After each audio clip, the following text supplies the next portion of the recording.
It's Wednesday, February 22nd, 2023, and we are back after a much-needed hiatus in between seasons here for our Season 4 premiere, back in our St. Louis studio. Excited to talk to you guys and to each other about Ant-Man and the Wasp, Quantumania, the next title out of the MCU. So much news, so much has happened since the last time we saw you all. Lots of DC things to cover, Star Wars titles coming up in the news and rumors, fan mail to shout out as always, some contests, and so much more. Scotty Scoop's here, the Giggler. Danny Patron is zooming in from Texas. I'm Logan, and this is Mostly Superheroes.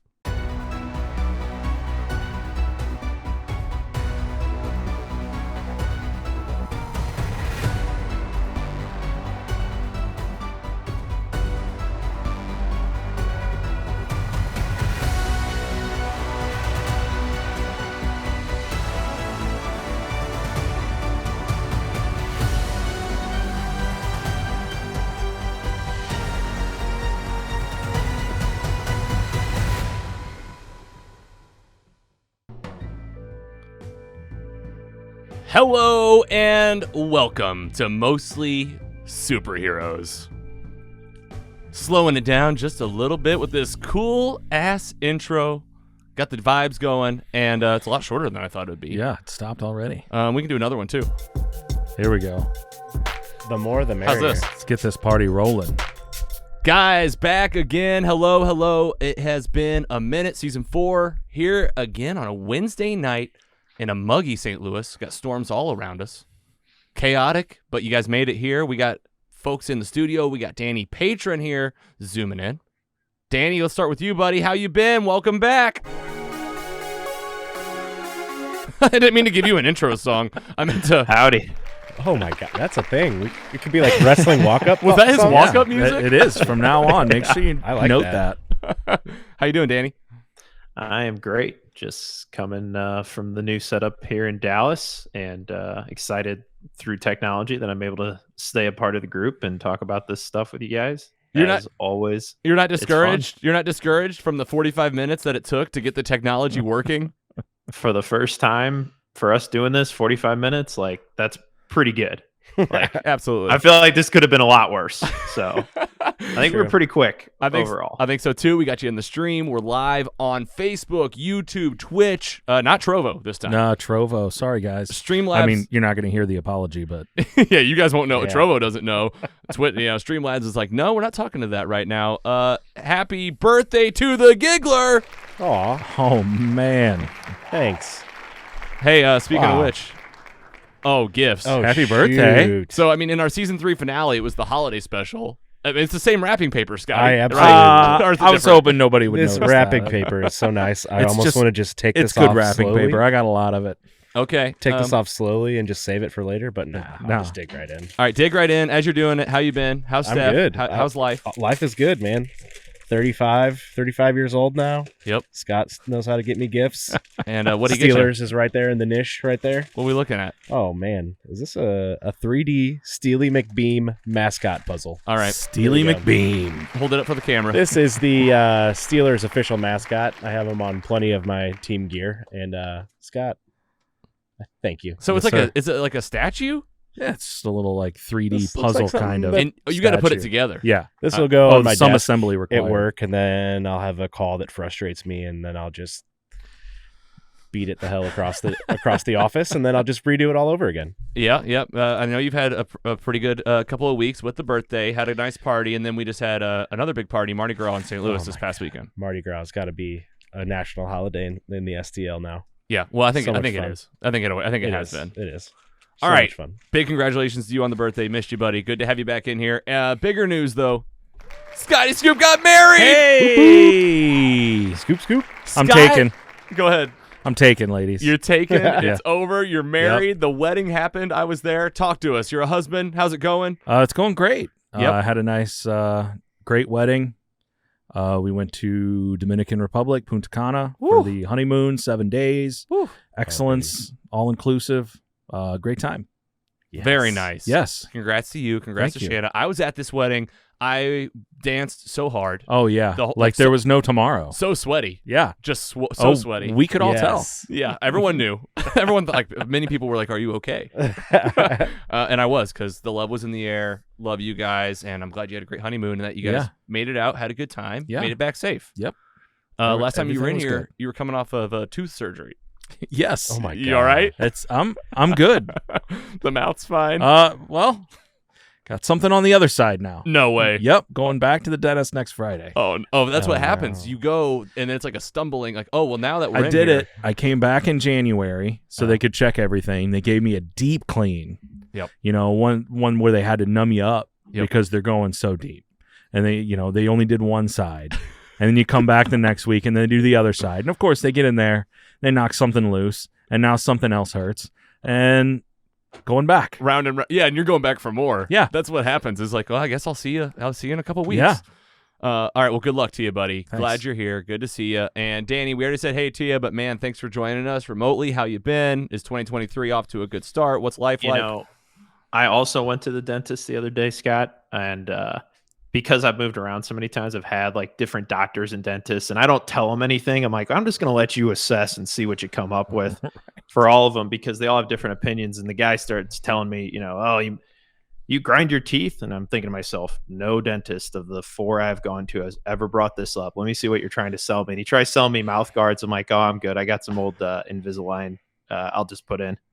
I'm like, everybody's trying to sell you something. Yeah. Is Yeah. what I learned. Even when you go to the doctor. And if you run out of And- Invisalign, you Yeah. can just go to the store and get those ones you wore when you were a kid for football. Oh, yeah, and football. You, Yeah, just put the you- mouth guard in. after Yeah. you boil The it. same thing. Yeah.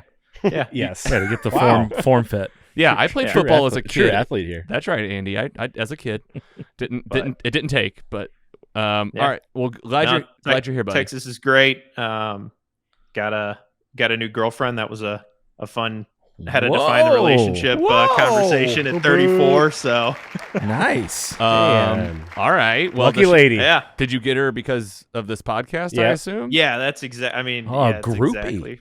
I will say the podcast and being able to say that you do that, like because I was going on a bunch of those online dates, like it like kind of piques their interest. It's like, oh, this person has like an outlet. Oh, something different. So, Yeah, they're like, thank God it's just Yeah. movies and TV shows. 'Cause that Right. could be. yeah. I'm like, go anything. watch it, and if you want to go on a second date, then like this could work. That's right. If you're There you like, go. wow, Homework. we're not gonna like the same stuff. That's So, a good point. That's a good point. well, That's a good love barrier. is in the air. Did you guys do a Valentine's Day thing, or is that like too soon? We did. We Ooh. did. You know, it had only been a couple weeks, so we just went to like dinner at a like Portuguese restaurant here that was quite good. Very nice, man. Well, I'm glad to hear Attaboy. that things are going well for you. I'm not surprised at all. Living the life out there in Texas. Yeah. We're here in Missouri, and if you guys are okay with it, You're always welcome. we'll come out, man. Maybe we'll do like a recording out there sometime. I mean, Joe Rogan's in Austin, so maybe we'll figure it. We're all podcasters. Yeah. Oh yeah, for sure. So we'll figure it I'm out. gonna talk we're on a UFOs group chat. with him. That's right. Well, we got a lot to nerd out about today. I mean, it's season 4. You get Elephant in the Room. We were supposed to see you guys in January for Blade 2. If you watch Blade 2, there's a payoff for you today. We can't wait to do it for you and what you watching. What you watching's packed, and news and rumors is packed, and the meat. Ant-Man and the Wasp: Quantumania. Come on, a movie we heard about in 2019, a title that we were all blown away with when Kevin Feige said it. Today's the day to talk about it, but first, as always, we're going to open it up with you guys, the fans. Fan mail. We will continue to always feature fans first on this show. We want you to join us in our free, exclusive, private Facebook group, the Mostly Superheroes Squad. You can also call us at 754-CALL-LOG. Put that in your phone as Mostly Superheroes. Text it, call it. From TikTok, user Big Rich Nose Jax made a comment on one of our posts from our season 3 finale where Michael Rosenbaum had a cameo on our podcast, which was fantastic. He told me, get therapy, which I thought was it's great advice. I mean, really, we're talking about the mental health game on this podcast a lot. And, that was what cameo was for me. Michael Rosenbaum said, hey, Logan, get therapy. And Big Rich Nose Jax on TikTok saw this, got a kick out of it, and also said, this guy has another podcast, right? So he says, the Talkville podcast. Are you guys aware of this? No, I was not aware. He does it with Tom Welling, and they talk about Smallville. I don't know how you don't know about this. I know. That's exactly right. That's kind of how I'm feeling. I've started listening to his other podcast. Inside of You. Yes. Yes, very good. Stephen Amell have some good episodes. Very on good. there. Yes. Well, he's got another one for you Smallville fans out there. It's called Talkville. Big Rich Nose Jacks on TikTok. Thank you for the shout out there and giving us the tip. Next up, we have one from Facebook, Ian S.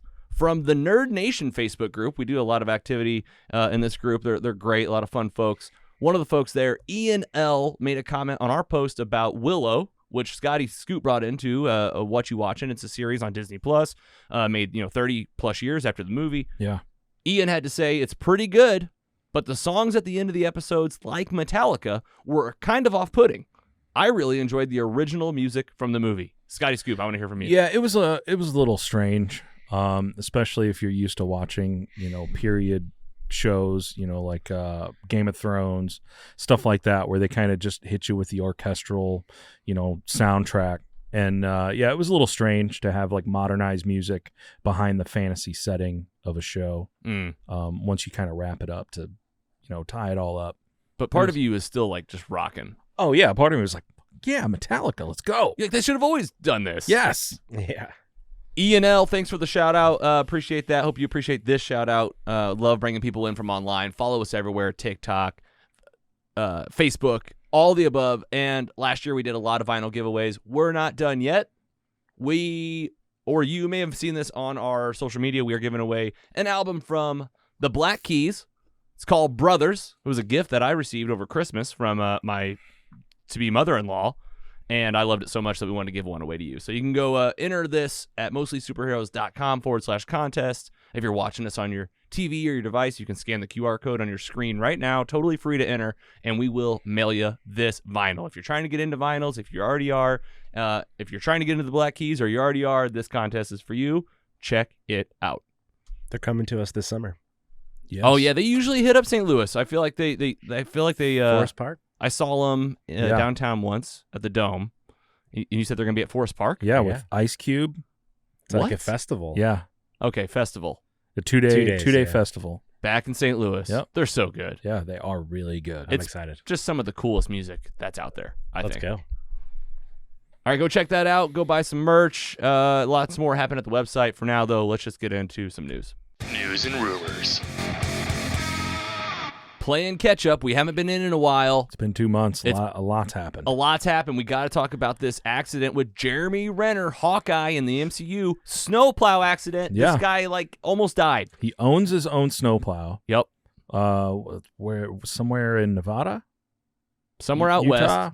west. It's somewhere. It gets a lot of lake effect snow. Was plowing his road, got out, and it ran over him.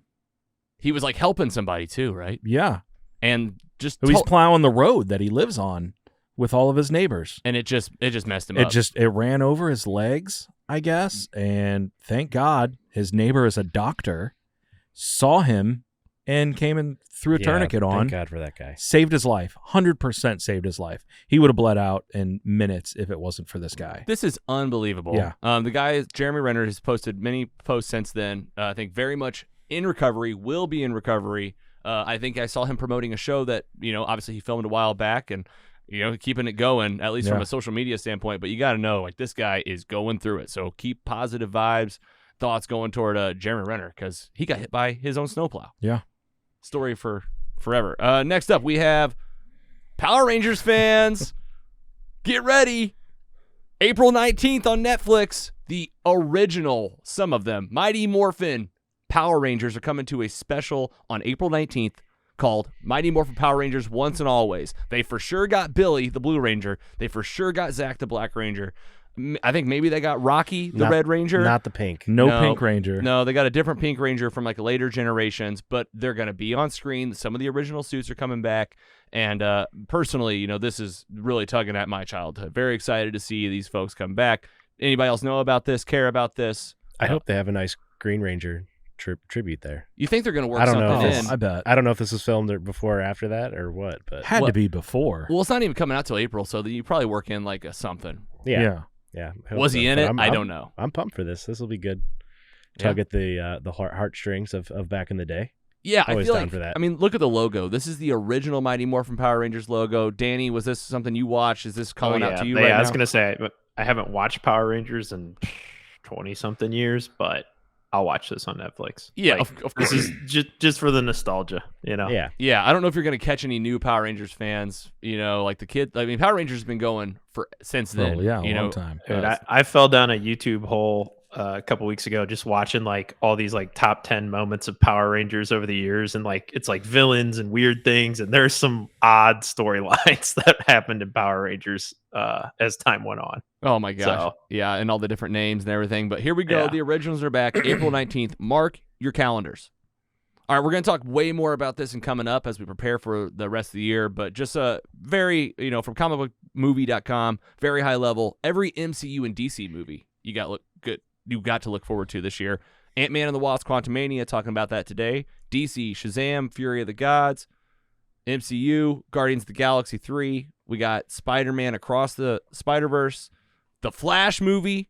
We're going to talk about that in a second. The Marvels is coming. Blue Beetle, Kraven the Hunter, and Aquaman at the end of the year. So a real nice slate. Oh, and also I don't think that Captain America, New World Order, they get pushed. Yeah, that's next year. That's next year, yeah. I think that kicks off Phase 5. That's or right. No, Phase 6. Phase maybe, 6. or closes Phase 5. That's just me jumping the gun, Yeah. getting too excited. Okay, speaking of DC, this was the news at the time. Ezra Miller is going to remain the Flash. This was back in January. Since then, we have got a trailer from the Super Bowl for this movie. Holy cow, chills. Oh, like let's just get into it. Can we just talk about it? Yeah, go ahead. I mean, Keaton, there he is. Yeah. They dropped the I'm Batman. They got the Flash in his new suit, visiting past Flash. We got Zod General Zod from Man of from Steel. Man of Steel. Like, they're messing with the timeline. It's Yeah. like, it looks like Superman's dead. Sasha Superman's Kylie's coming in as dead, yes. Kara Zor-El. Supergirl. Yeah. This Other is, thoughts? That's a lot of stuff already. I watched just in a trailer. Like they gave that already. Like they had to. I could have waited to hear Keaton say those words a bit. When they put that I'm Batman in the trailer, I was at Andy's house, and I was like, there they go again. Like, they had to do it. Like, Yep. people, it's almost like people just won't remember or something. Yeah, I don't know. I'm curious to see if there's a clear tonal shift in the worlds from like if they're at the Zod and say it's Ben Affleck Batman, and then we go to Keaton's. Does it feel Tim Burton-esque, or is it still kind of that Snyderverse feel that we kind of become used to at this point? So I'll be interested to see how they blend that, if they even try. Yeah, I know what you mean, because they already showed like a little bit of like Keaton's Batman like jumping down and like swooping and fighting. Yeah, doing some real I mean, he looked like some 20. real wet work. He looked like 20 Yeah. years old, Yeah. How is this going to reset everything? Is what I really need to know. I want to know that right now. I can't wait 6 months for this. Well, you're gonna have to, Andy. I know. Unless we can get a hold of James. Yeah. We could probably get a screener. I mean, I got turned down by his publicist at the end of the year.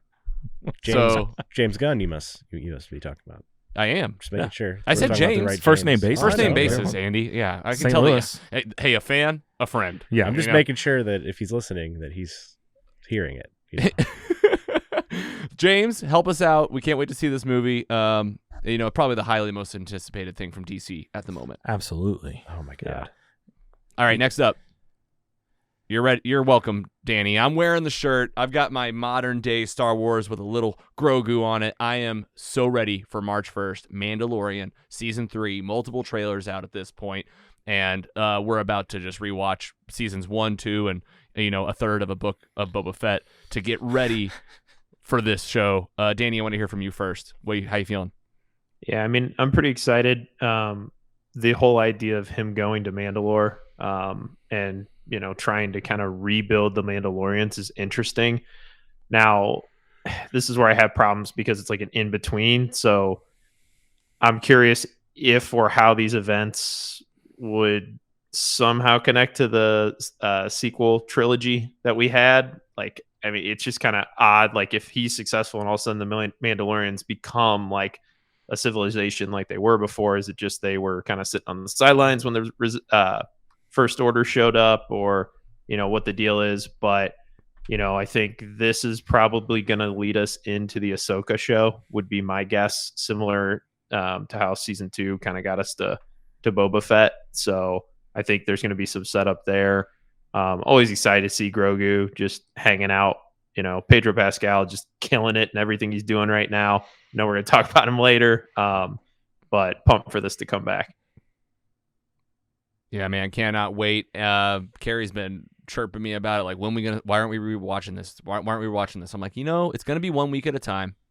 I'm like, March 1st is the day it comes out. Am I going to watch this weekly? Yeah. Part All of me the way wants, to April. Part of me wants to, because like Game of Thrones is fun weekly, and when a show is good, it can work weekly. We talk about this all the time on the show, but part of me is just like, just let it stack and just watch it over a weekend, But Andy, how you feeling? Mandalorian, it's in your house. You guys are gonna be watching this. I'll be weekly. I don't have the willpower to wait for this. Like, Yeah. I just like exactly like you said, Game of Thrones. It's like looking forward to this feels like an event. Like with how good these seasons have been. Like, we're not going to be disappointed. It's going to be great, just like it has been. Yep. Anything else, Scotty? I read today season 4 is already written. Oh wow! So they're just rolling. Yeah. Okay, So- good. All right. How about another one? The Boys season 4 wraps filming. This was like 6 weeks ago, so we're just about like we're getting it up to like I've seen some promos on social media. Any news on like when this is happening? Do we have a date? I don't think it's going to come out until probably the end of this year, but we are getting the spinoff. The college. Yeah, the college years or something. It looks good. Yeah, it looks good. I think we're going to get that somewhere. They haven't given a date yet, I don't believe, but I would expect it right around summer. Yeah. Yep. I mean, like I said, I can see the promotions. The socials are spinning up, and man, what a show! Top tier show right here. The Boys season 4. Get ready, it's coming. It's on the way. Big news in MCU town. Movie came out that we talked about, I guess, last on the show. Black Panther: Wakanda Forever. Prior to the best of episode, winner of the Golden Globe Award for the first time, right? At least was it her first? That was going to be my question. Angela Bassett from the film wins a Golden Globe. Yes. Was it her first? That's where I got confused. If it was like the first for an actor in an MCU movie. Yes. I believe. Okay. Yeah, it's we get this mixed up. Either way, though, headline: Angela Bassett from the movie winning this award. Gonna give it up for sure. I mean, she's was fierce in the movie. The movie Great itself. job. Just watch it again. Yeah. It's on Disney Plus. Anybody else rewatched it yet? Yeah, Last a week. couple of times. Yeah, Couple times. Yeah. Is it holding up? It's- yeah, it's holding up. Made me cry as many Namor. times as the first 2 times I watched it. Yeah. Lots of tears. Sting. Namor was the strong points. Kulkukukan. So go over there and watch that. That's on Disney Plus for you. And last but not least, we had to talk about it. So much has happened in the DC world, and James Gunn finally came out and talked about the DC Bible, essentially phase 1 of their plan for DC. It was a really long, extended video of kind of him explaining where they're coming from, a little bit of background of what's happened, the chaos at DC, and essentially what's on the slate. Released on my birthday. Released on your birthday, extra special birthday gift. And wasn't he wearing a shirt too that said like "Happy Birthday"? It really looked like it said, like you could see It words. said no. on You the know what it shirt. said? It said "Happy Birthday" to like anyone. It was something like very. I think it said "Happy Birthday" to the Giggler. I think. Yeah, maybe that's probably. You what just it couldn't said. see it all. All right, help me with these logos here. We know the ones that are coming out this year. Obviously, Shazam, The Flash, Blue Beetle, Aquaman. What do we got next? Creature Commandos is going to be an animated film, Okay. I do believe. All right, Waller. Waller. This is Viola Davis. I think this might be something that's HBO Okay. centric. Yeah. You know, I think that's right. yeah, that sound right, Danny?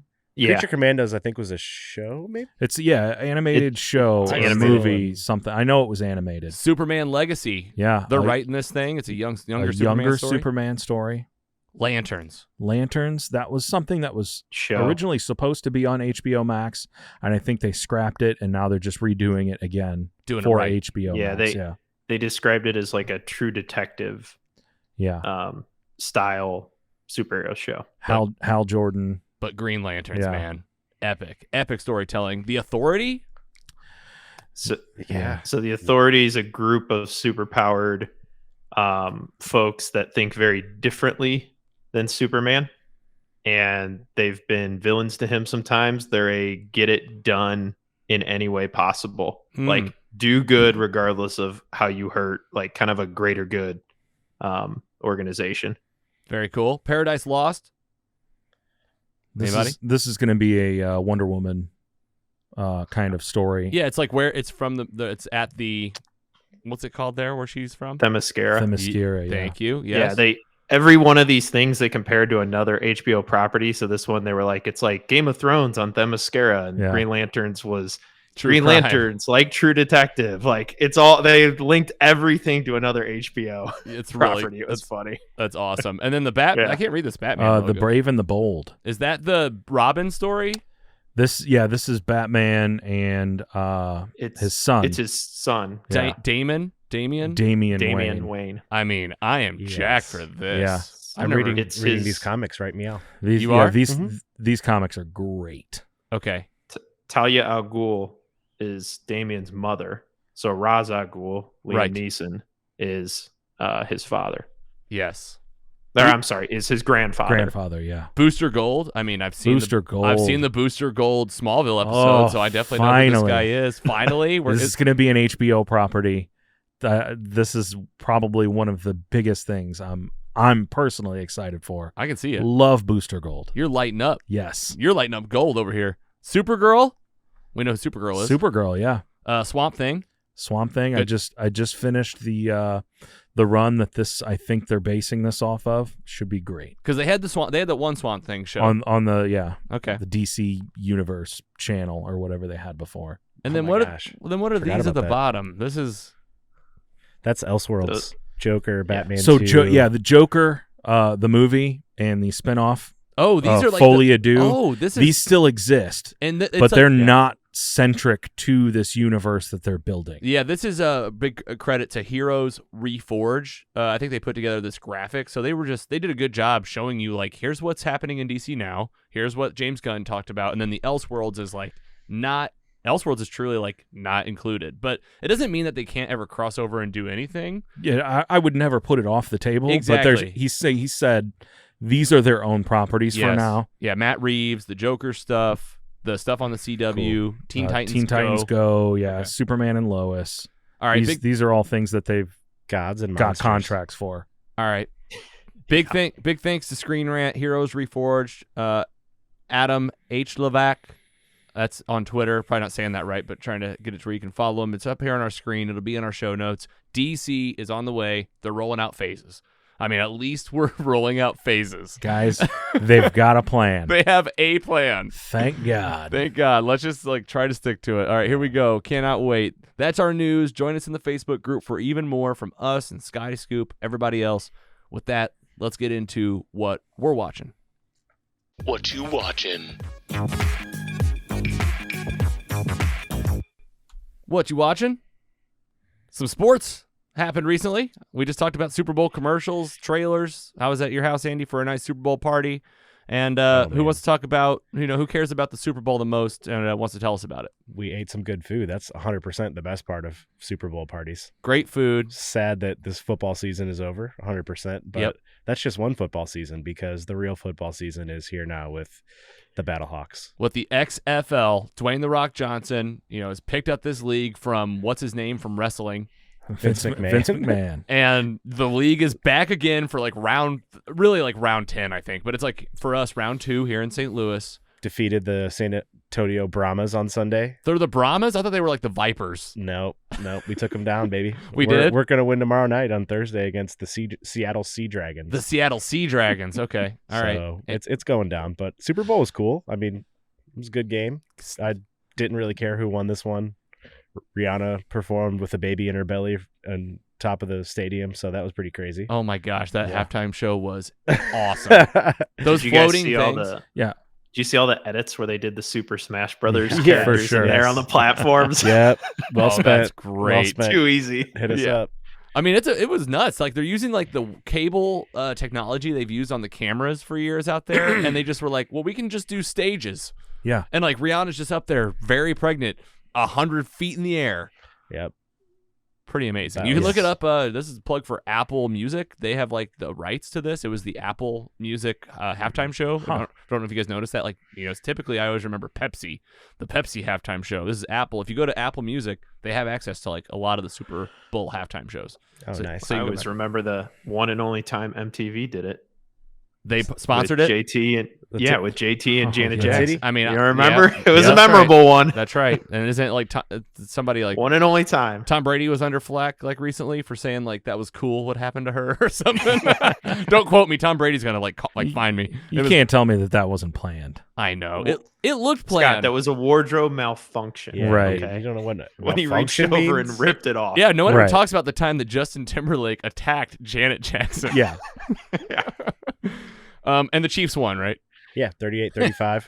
Patrick Mahomes, Super Bowl MVP. He has 2 Super Bowls, two MVPs, 2 Super Bowl MVPs. He's probably going to be the best quarterback ever, but All right, there's your sports. whatever. Scotty Scoop, you got 1 minute. Tell us about this book. The Cabin at the End of the World. Ethan Tremblay. This was adapted to film by M. Night Shyamalan as Knock at the Cabin. I read the book. I saw the movie a couple weeks ago. You've got this couple with their adopted daughter in the woods. Some people show up. We got Dave Bautista in this movie and says, "Hey, we need Oh, I thought it was a book. It is also a book. All right, but I because I see saw- Stephen King, but this yeah. is a movie. Yeah, this is the movie. Okay. I think that Stephen King is just a blurb about Yes. the book. Okay. So, couple, adopted daughter in the woods. These people show up and say, "Hey, in order to stop the end of the world, the apocalypse, you 3 have to decide which one of you're going to kill." Oh, geez. And I Andy. mean, very right away. Knew it. And they say, "We're not doing that. Yeah. You guys are crazy." That's And what I you're- meant. And you're targeting us, Right. and some things start to happen, Okay. and they start to question: is this real? Is this planned? Hmm. Did they set this up? This is a gay couple, so they think they're being targeted Yeah. Okay. because of who they are. Okay. They think they recognize one of the people who say they've had visions, and they're coming to hurt them, and they think maybe it is, maybe it isn't. We don't know. All right. About halfway through, the book and the movie take different paths. Oh. So if okay. you see the movie and you're like, I don't know if I like this or this was great, definitely read the book. Sure. It's not a very long read. I think something everyone out there would enjoy. I see. So this is Which- Paul Tremblay who wrote Paul this. Tremblay, Okay. yes. Go ahead, Danny. Which did you like more, the movie or the book? I liked the book more. Yeah. Always. It usually works that Yeah. way. Yeah. If you really like read the book and you really watch the movie, But rarely. it is a very M. Night Shyamalan movie. Where can people watch this? The movies. It's in the It's in movies. theaters It's in right now. theaters. Yep. The Cabin at the End of the World. All right, I'm bringing in some from Carrie. We watched White Noise on Netflix. Adam Driver, amazing. Got to rewatch it. Definitely a satirical take on the way that we all take in media and talk to each other about it, and the way that information's passed around, and takes place in the 80s, I believe, maybe late 70s. Highly recommend. Now I think Carrie was high 3s, 3.6. I give it a 3.6, 3.7. Check it out. White Noise on Netflix. Danny Patron, you're up. HBO, here we go. Secession. Yes. So I'm a little late to the game, and I watched all 3 seasons in about, 2, maybe 3 weeks. I just kept going and going. About a kind of media mogul family. The old man's getting close to retirement. They're all fighting to see who's going to be in charge of the company. If you love shows like Veep, any of those kind of like dark comedies that HBO does, like this is one of them. It's got good twists, turns, and you root for everyone and no one at the same time. Yep. Because they're all great as like entertainment characters and horrible human beings in one way or another. So highly suggest it, and would say if if you're thinking about doing it, the next season's dropping not too long from now. They just released like a teaser, and definitely jump into it like I did, and then just watch them all. You'll blow through it. Yeah, I feel like that is the way too. Another one that's just like let it stack, and then just power through. Very good. Succession, HBO, definitely give it a watch. All right, one for me, another HBO. Finally got around to doing this. The Sopranos, first time. I think we talked about this when we first started the pod with PC Mike. He was a huge fan, and I tried it. I think at the beginning, I got into season 1, slowed down. We got to season 2, slowed down. Was like, oh, I'll come back to it. Like it felt okay. Came back in at the end of season 2, went into season 3, and then from then never stopped and never looked back. The last season was one of the best seasons of television I've ever seen. The shooting style, the way they bring in the perspective of the human experience. I mean, this is what's going on in this show. First time, it's old. It's 20 plus years old. Like the technology shows it's a different time, and it's Italian American mob boss. So if you haven't seen The Sopranos, I'd definitely give it a high score. That last season I put way above the first season, but if I was just rounding it out because the whole experience is great, 3.7. Nice. Wow, that's a good one. Anybody else seen this? Not seen it? I have not. I did the Dan's same seen thing it? where I've started it a couple times and just never got fully through it. Yeah. But the more people say things like you just said, the more I'm like, all right, this is like one of the most classic like shows of all time, like, and most popular shows of all time. Like, just strap on a sack and keep watching, Andy. And there's a therapy component to it, actually, and like it's like from early on in the show all the way through. And I think they do a good job of just kind of talking about what it feels like to like be alive and like to make decisions and like what happens from that. Yeah. All right, next up, the Giggler. There's an Xbox game. Tell us about it. High on Life. Discovered this bad boy on Xbox Game Pass. I think you can get it on Windows as well.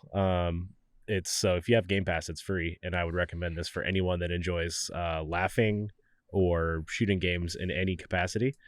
Basically, you're a bounty hunter on an alien planet.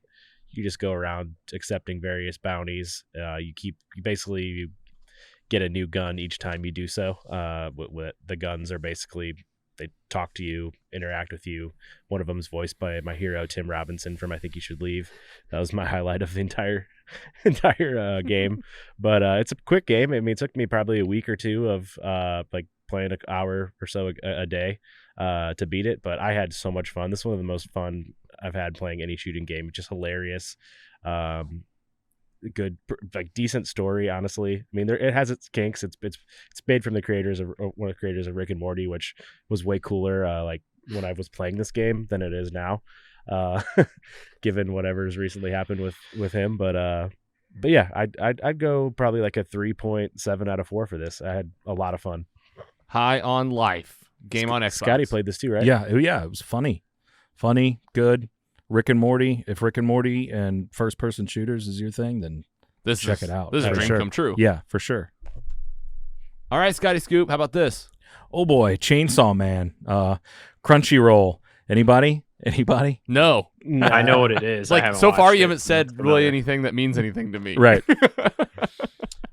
So Chainsaw Man, we got this kid Denji. He's a teenager. Like Crunchyroll, Crunchyroll is the service, an anime streaming service. Yes. All right. Okay. So go ahead. Chainsaw Man, Denji. He's a teenage guy. His father's passed away and left him saddled with debt, and he is a bounty hunter that has made a deal with a chainsaw devil. So in this world, the fears of humankind create devils. So there's gun devils, knife devils, bat devils, octopus devils, and there is a kind of like a FBI kind of thing that hunts these things, and he is just like a freelancer who gets recruited, and he makes a deal with a chainsaw devil to save his life. Oh my God! Which basically gives him the power, as you can see, to turn into a human chainsaw, and he uses these powers to pay his debt and to meet his ultimate goal in life, which is touching a girl's boobs. Not with those hands. There's Japan. Right. This is probably that's the mission. That's the mission of season 1. Oh, yeah. Isn't it always the mission? Yes. So, man, I watched this with my daughter, Lila. It's a show. This is a show. Oh, my God. 10 episodes, and it is fantastic. Okay. What do you like about it? It is so funny and awkward, Okay. and the action is great. All right. One of the best animes I've seen in the last couple of years, for sure. Winning awards on, Crunchyroll. They're turning this into a stage play. Like a live action stage play. Oh, my God. It's going to be a disaster. We got a second season. The manga is coming out. We're getting a novelization.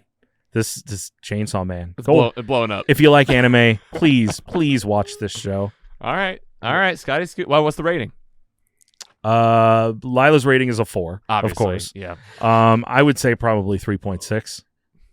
Chainsaw Man, Crunchyroll. You heard it here. Another one from Carrie. Couple throwbacks, comedies, movies. One, Airplane, the original. Surely And- you can't be serious. That's. So many. They all come to my mind. Most of them are. What's his name? Leslie Nielsen. I mean, most of them are him, of course. So good. It's one of those that I can just watch over and over and over. Yeah. And the second one was They Came Together, a rom-com that makes fun of the rom-coms. Amy Poehler, Paul Rudd. I mean, you guys know Paul Rudd, right? I've heard of him. That's right. Check them out. These are high picks on Carrie's list. All right, and then also a throwback for me. We watched all 3 Back to the Futures just a couple weeks ago. Man, it's all so good. It's also good. There's some plot holes, looking back through it. There's some writing that's questionable, but I'm telling you, what saves it is Doc and the soundtrack. Yeah. All right, you got Doc Brown, just hilarious every scene. I can't get enough of him. I'm realizing he is the star of the movie. Oh, for sure. And that soundtrack, got to go see it. Thanks for the image from Screen Craft there. And next up, Danny P. Couple animated movies from HBO DC. Yeah, I'd been putting these off for a little bit. So we have The Long Halloween, part 1 and part 2. It's really one long movie. If you are really craving some DC stuff and the live action isn't doing it for you, there are great animated movies that tell, frankly, better stories than most of the actual live action movies we've gotten. This one, the premise is that Batman is hunting a killer. The killer only murders on holidays. So the first murder occurs on Halloween. So it's called The Long Halloween because they keep having all of these murders happen on holidays. And, it's got the full repertoire of all of the villains in it in one way or another. Harvey Dent is still the prosecutor version of him in the beginning. And, it's got some twists and turns on what you might expect. And I like this one because it's more of a mystery than just an action beat 'em up kind of thing. I had read the graphic novel years ago and actually forgot the twist. And so when I was watching it, I kept trying to remember who is the killer? And I kept they give you a lot of different options, and it just is a really good kind of murder mystery set more back in the earlier times, probably the 50s or so. And so a really good watch on there. If you got HBO Max, both of these are on there right now, and highly recommend them. So a 3.6. Hell yeah, 3.6. Batman, the Long Halloween. I mean, they're just these 2 posters here got me curious, and I've heard this too. There's certain animated stuff out there that just blows away some of the live action stuff we've seen. Not all of it. No, not all of it, right? But this was one that always pops up on my HBO, and then you bringing it up, I'm like, all right, this is gonna have to get on my screen. You watched it, Andy, right after Danny told us about it. I was in love with it immediately. So good. And Scotty, are you familiar? I read the stories, but I have not watched the movies, and I will probably remedy that situation very soon. Perfect. Go check it out on HBO. And a spoiler-free roundtable. We'll stay here for just a couple minutes. I want to hear everybody talk about it once. I'll go first and knock it out of the way since I haven't seen as much as you guys. The Last of Us, the video game, the most recent video game gone cinema TV show. This is The Walking Dead has made it to HBO, and this is their version of just but not exactly the same at all. That's what you're gonna think. Oh, I'm going into this as Walking Dead. No, it's not. I'm only episode 3 right now. I think there's like 6 episodes. 6, yeah. And that's where I'm at, and I'm so in. The last episode was unbelievable. Tugged at the heartstrings, emotional roller coaster, and enjoying watching Pedro Pascal, and really more enjoying the lead young girl, which I don't know her name off the top of my head, but she's Bella... definitely, and she plays Ella in the show. Ellie. Yeah. Ellie, yeah. Ellie. loving it. So I'm in. Can't wait to watch the rest. Giggler, Yeah, we are spoiler free, everybody. yeah, absolutely loving this show. I was hesitant at first because I didn't play the video game. I didn't really know if it would be enjoyable for that, but I just asked a couple people a couple episodes in, and they're like, "Oh yeah, you'd really enjoy it." And I mean, even Steph is like obsessed with this show, and just right? It F's your mind, that's for sure. I mean, these are some emotional episodes already, and you're like, yeah, you're what, you got a couple left to catch up? 2 or 3, I guess. Yeah. 3 to go. Yep. Some of the best ones, honestly. So I'm excited. Let us know what you think for sure when you get there. And then, do we know how many there are going to be? 9. Okay, so we're only 6 out of 9. All right, Scotty. If you have not played these games, they are absolutely games of a generation. Like, these games don't come around that often, and they are absolutely must-plays. And they are doing a fantastic job adapting this first game into this show. Personally, I had no doubts because the creator of the games is working on this show. Wow, He's yeah. Good. hands-on, making sure they do it right, and not only do it right, but improve on some of the things that they think they could improve on.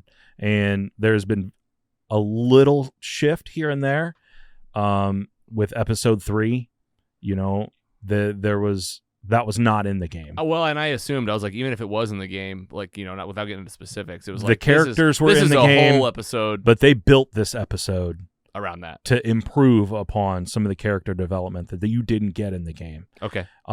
Man, this show is absolutely must-see TV for me. I'm parked in front of the big TV every Sunday night at 8 with Shana and my daughter Tegan, and we watch it straight through. We all cry, and then we go to bed. So a regular night for me, really, outside of everything else. All right, Danny?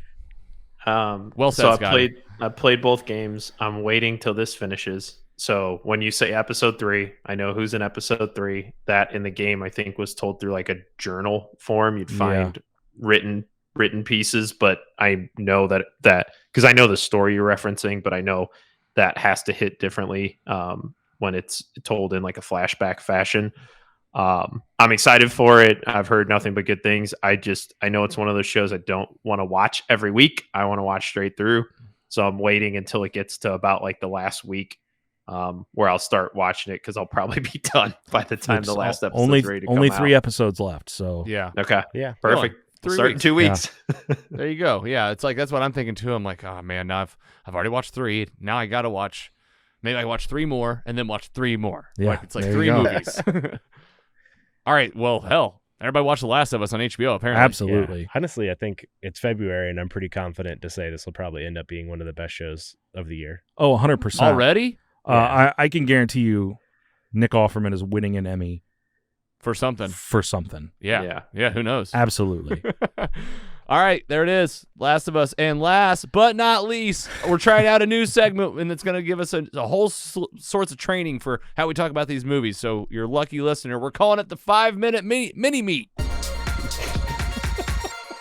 Oh, 5-minute mini meet. mini meats. The petite filet. That's right. Just, a mini slider or something. Yeah. Guys, listen, we told you we were going to talk about Blade 2. We're going to talk about Blade 2. We're going to make it super quick. I'm going to take up 2 out of the 5 minutes to really just tell you about the movie, who made it, all the fun stuff. I want you guys to just have a rating and like 1 or 2 sentences about this film. That's all we need to say about it, first of all. We talked about the first one, Blade 1. This is Blade 2 coming at you. 2002? I think it's the one thing I forgot from this list. No, 2002? Does that sound right? Blade 2? Yeah, I think so. And I think the last one was like 2007. Director Yep. Guillermo del Toro came in, and coming back, Wesley Snipes, obviously. Chris Christopherson, Ron Perlman, produced by New Line Cinema, distributed by AOL Time Warner at the time. This had a budget of $54 million. Blade 1 had $45 million, just if you're curious. Opening weekend at the time in 2002, $32.5 million. International box office, $72.6 million. Total worldwide box office, $154 million. Rotten Tomatoes, 57% on this movie. 2 out of 5 for Common Sense Media. 6.7 out of 10 on IMDb. My notes, give you the story super quick. This is the fastest you've ever heard us tell a story. Let's go. First of all, listen to our episode on Blade, because I did go back. a couple Pause times. right now. Yeah. Go back. I mean, I'm telling you, it's really good. Season 3, episode 5, hilarious, so much fun. I couldn't. I mean, it got me pumped for this movie. This movie is nothing near as good as the first one. I'm excited for Blade Trinity. All right, so the story of this one, man. Cold Open is a vampire feeding center and a new monster on the streets that eats vampires. So it's like vampire. A vampire that eats vampires, all right? Blade is back. He tells us his backstory all over again, and it turns out Chris Christopherson, Whistler, got turned in the first movie, and he's back. Yep. Not only that, but Blade's hunting him to kill him, but it's not going to, obviously they're going to be friends again. Yeah, of course. Blade plus Vamps plus the Whistler plus Scud. Do you guys remember Scud? Scud, Norman Reedus. Yeah, Daryl? that's I did what not thought. remember Daryl. him being in this. Oh Yeah. my God. Huge part. Major player Yeah. in the movie. Take on the Vampires 2.0, as I called him, with a one-time team up. No funny business. No funny business, Blade and Got it. vampires, now that we're teams. The sunlight ends up killing the people. The vamp leader is the one that made all the creatures, it turned out. And the main creature, the son, kills the dad and the daughter. Blade wins. And that was the movie. I give it a 1.5. Holy Boy. shit. Giggler. I gave it a 3.0. What'd a you whole think? double of yours. Whoa! Wow. I would agree. So good, we're it live. deserves its own music. Where's my applause button? I broke it. I broke it. All right, that's all you get. 3.0. I mean, You you're loved right. it. You're right. I don't think this is as good as the first one, but Not near as good. I But mean- I've already talked. Go ahead. I mean, I'm not gonna watch it again. So you're right. Maybe I should lower that a little bit, below a 3. But you had a given good our rating time. scale. But I mean, yeah, I enjoyed it. Maybe I was in a bad mood that day. You never know. Yeah, I mean, definitely. probably. Definitely go back and watch it again. I got this. I paid $4. Yeah, you got four to watch on there. Yeah, I had to buy this on like Amazon or something for $4. I did so- too. Had to pay for it. But Oh, at I the came end, in too late. I just telling you guys saying- it was free on Tubi. You got it. Oh yeah, with ads. Oh yeah, I'm too lazy for that. I was like, All right. paid Only that an $4 hour to- and to 20 skip those minutes. commercials, and I wasn't mad about it. So You were fine with it. All right, Scotty. I'm gonna have to side with Andy on this one. This is super fun. I loved it. Loved it. Go ahead. This has turned into a thing with me and my 12-year-old Lila. We watch all these movies. She loves it. Special shout out Ron Perlman. Oh man. Great. In every like Guillermo del Toro movie, of course. Donnie Yen, international superstar. Ip Man, if anybody's ever seen that, great Yep. movies. Man, super fun. I would probably give this like a 3. Nice. Lila's score 3.9. Ooh, not as good as Blade. No, I not don't as good as think. Blade. And stay tuned for Blade 3 score. Hey, and Blade 3, it's coming. Danny, you watched this too, right? You were ready for Yeah. it. I mean, I actually caught it on sale, so it was $2 to rent that day. But yeah, I mean, this is like a straight like C-level movie for me. So I don't know, like a 2.6. Fun, good action, but I mean, the plot was really just driving us to the next action sequence. So I had fun. Hadn't watched it in a while. Probably won't watch it again for a while. All right, thank you guys. I mean, that's as quick as you get. 5-minute mini meet. That's the movie. Heard the ratings.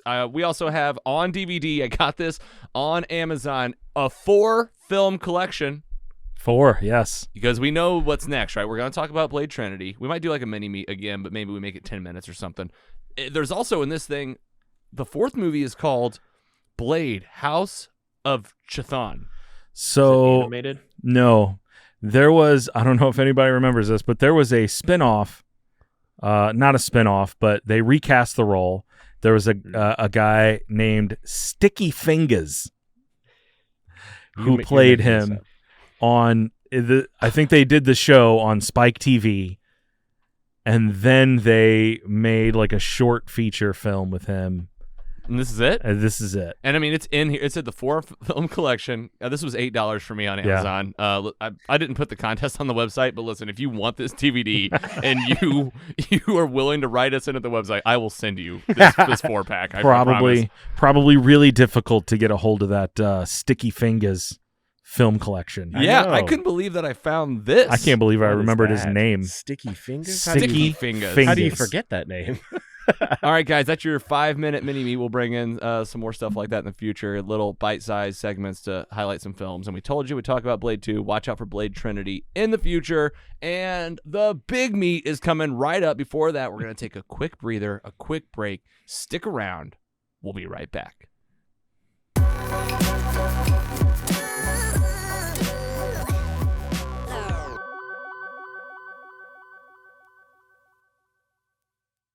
The meat. Welcome back from the break. This is Mostly Superheroes back here in the studio after a great first half of our season 4 premiere. We are so glad you're here. We're so glad you're joining us. And there's plenty of ways to join us online, mostlysuperheroes.com, and also in person. Lots of events coming up, lots of giveaways happening. Every bit of info that you could possibly need is at mostlysuperheroes.com. Here with Scotty Scoop, the Giggler, and Danny Patron. I'm Logan, and we are in the MCU, the Marvel Cinematic Universe. Just talking about some of our favorite stuff, something that has been on the horizon for a long time. Phase 5. Here we go. Holy cow. Phase 4 just ended with, really, I guess technically, the Guardians of the Galaxy Holiday Special. Yeah. Also, Black Panther, Wakanda Forever. And here we are in February of 2023 with a bust-out film, the third of a trilogy, character that's been sprinkled all throughout the MCU, a cast that's also been sprinkled throughout the MCU. We're talking about Ant-Man and the Wasp, Quantumania, spoiler alert, right now.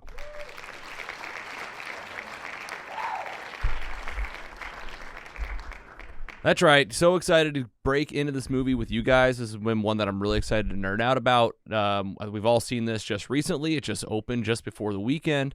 So a real recent watch, super fresh, and want to get right into the stuff that you care about first. How's this thing doing, and what are we talking about at all? The synopsis from online. Scott Lang and Hope Van Dyne, along with Hank Pym and Janet Van Dyne, explore the quantum realm, where they interact with strange creatures and embark on an adventure that goes beyond the limits of what they thought was possible. Director Peyton Reed is here. Writers Jeff Loveless, Jack Kirby. Stars Paul Rudd, Evangeline Lilly, Michael Douglas, Michelle Pfeiffer, Jonathan Majors, Catherine Newton, and of course produced by Marvel Studios and distributed by Disney Motion Pictures. This movie had a budget of $200 million. Opening weekend doing okay at $104 million. This was from a couple days ago. Domestic box office at $81.6 million. So might want to pull in some updated numbers. Maybe we can bring it in before it's been a couple of days. So maybe we'll bring that in before we wrap up today. Some of the things I saw that I actually online about ticket sales, I thought, one of the questions is how's the movie business doing, and how's the theater business happening? How are things going? And according to IMDb, it looks like notably 28% of the ticket buyers opted for premium format theaters, paying an average of $4 or $5 more per ticket. So, that's a sign that people are willing to get to the big screen to see some of these, especially these epic, visually stunning movies like this one. And if you're wondering how Quantumania, the Ant-Man 3 did compared to, say, the first Ant-Man film, it looks like this movie made about double what its predecessor made in 2015. And this is the 31st consecutive MCU to debut a number 1 at the domestic box office. The 31st MCU movie to be the first in the box office. I think that'll keep going for a long time. Yeah, I don't think that's slowing down anytime soon.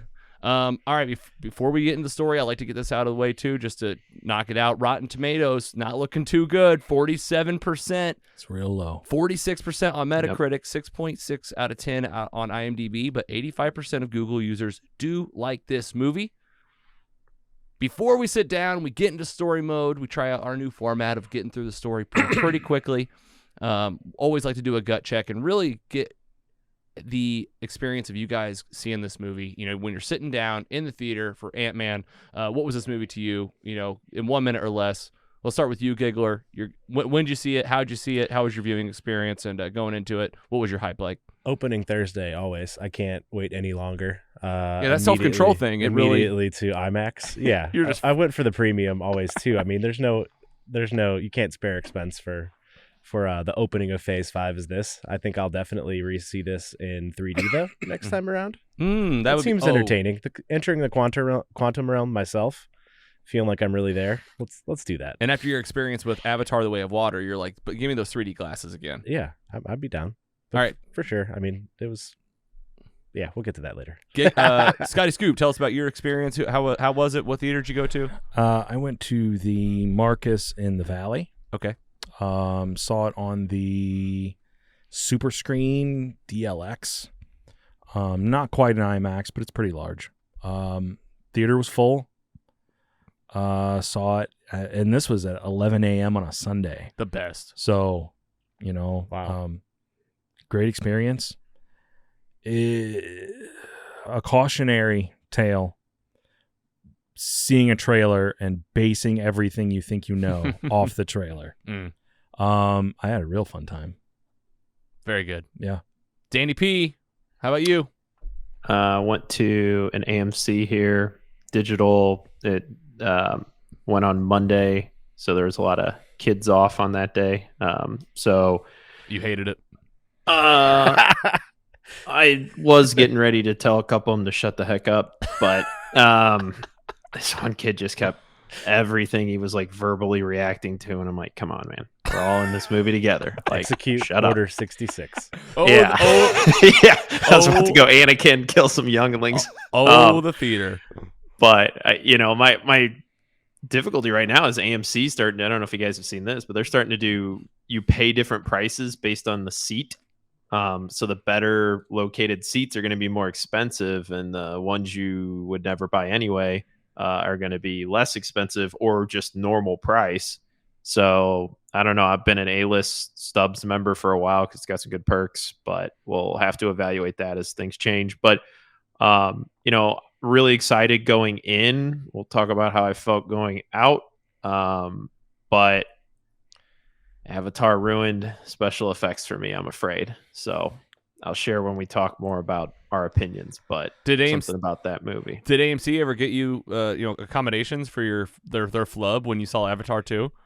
They did not. So between both of these things, might be looking elsewhere. But they got the IMAX, and they got the special digital with the surround sound that basically makes the seat shake. Yep. So Marcus Theater's got IMAX. I don't know if they have them in Texas. They don't have them here. That's the problem. You gotta go like a a studio movie grill or a what's the other one you can eat at that people like, a little more hipsterish. We got the Alamo here. We got the Alamo now. Yeah. Just Alamo's Alamo Draft House. But like both of those are like old theaters that went out of business here that then they bought and like made like a little bit nicer, but still the like screens aren't as big. Like, I don't know. I'm with you guys. Like these movies I like to see on as big a screen as I can get, and that's not even an option outside of, going to some of these big AMC ones. So yeah, we'll see. I totally agree. I feel like sometimes I'll skimp on the IMAX, and then as soon as I get there, I'm like, oh, okay, yeah, do the IMAX. It's double the screen essentially. Yeah, if I'm going to like a rom-com or something, sure, I'll go. I don't care how big the screen is. Well, but you got a lot more of those in your future now. You got a lot more of those. Oh, that's okay. All right, not based on the fact that Hollywood doesn't really make them much anymore. So that's true. Yeah, that's true. Like, they've been taking. They go straight to Netflix or Hulu or Amazon. Yeah, so that category's taken a hit over the years. Yeah. Well, a category that hasn't taken a hit are the superhero films. Why don't we talk about this one? You guys ready to just get into the story? Let's go. It's story time. Here comes your story music.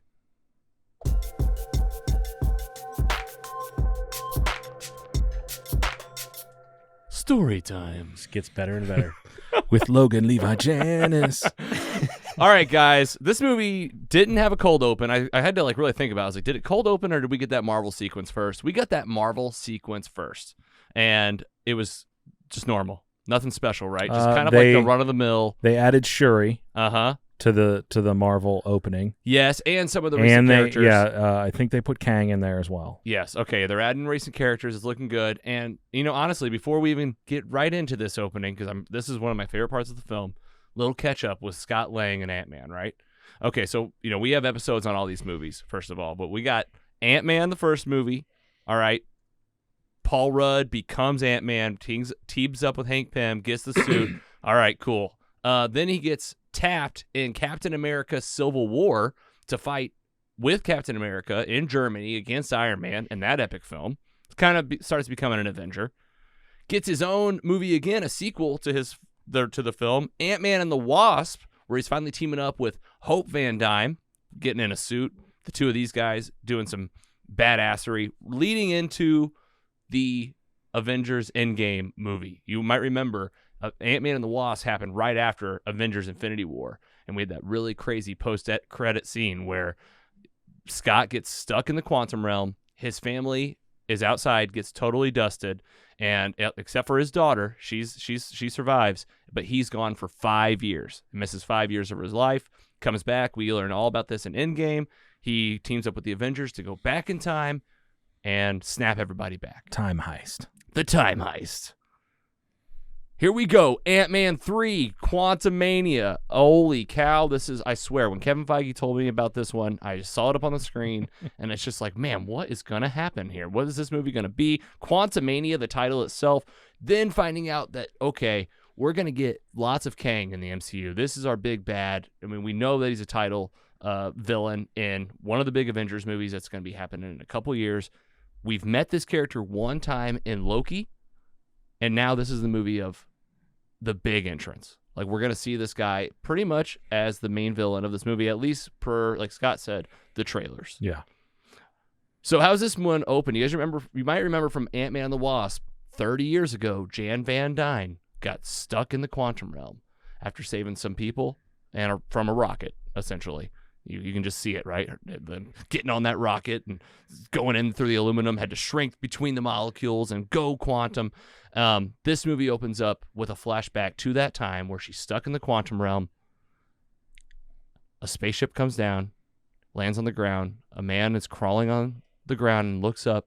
It is Kang, and he says, "What is this place?" Yeah. What were you guys thinking? Giggler? I did not expect it to open that way, but I loved it. There's a lot of mystery of, like, I mean, you know he's going to be there, but like just starting with that, it's just kind of a good, I don't know, just yeah, I really liked it. Yeah, felt like that Marvel cold open. Felt a lot like what they kind of did with Thor: Love and Thunder with the Christian Bale, kind of like showing you the villain first in a vulnerable state. That seems to kind of like to be a thing of like, oh, this guy's down for the count. Right. Maybe this isn't what we thought it was. Exactly. You know? He looks like he needs help. Essentially, is Right. kind of what you're thinking. Okay.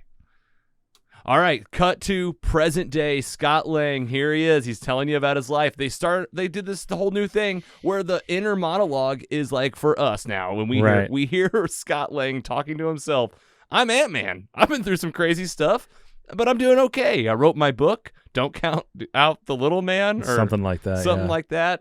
He's signing. He's like a celebrity at the Baskin Robbins where he used to work. Employee of the century. Employee of the century. And his daughter and him are playing like some catch up. Recast, by the way, the daughter. Not who you met in Endgame. They brought in, I already forgot her name. I just read it a second ago. Catherine Newton. Catherine Newton. She's coming in as Scott Lang's daughter. Cassie.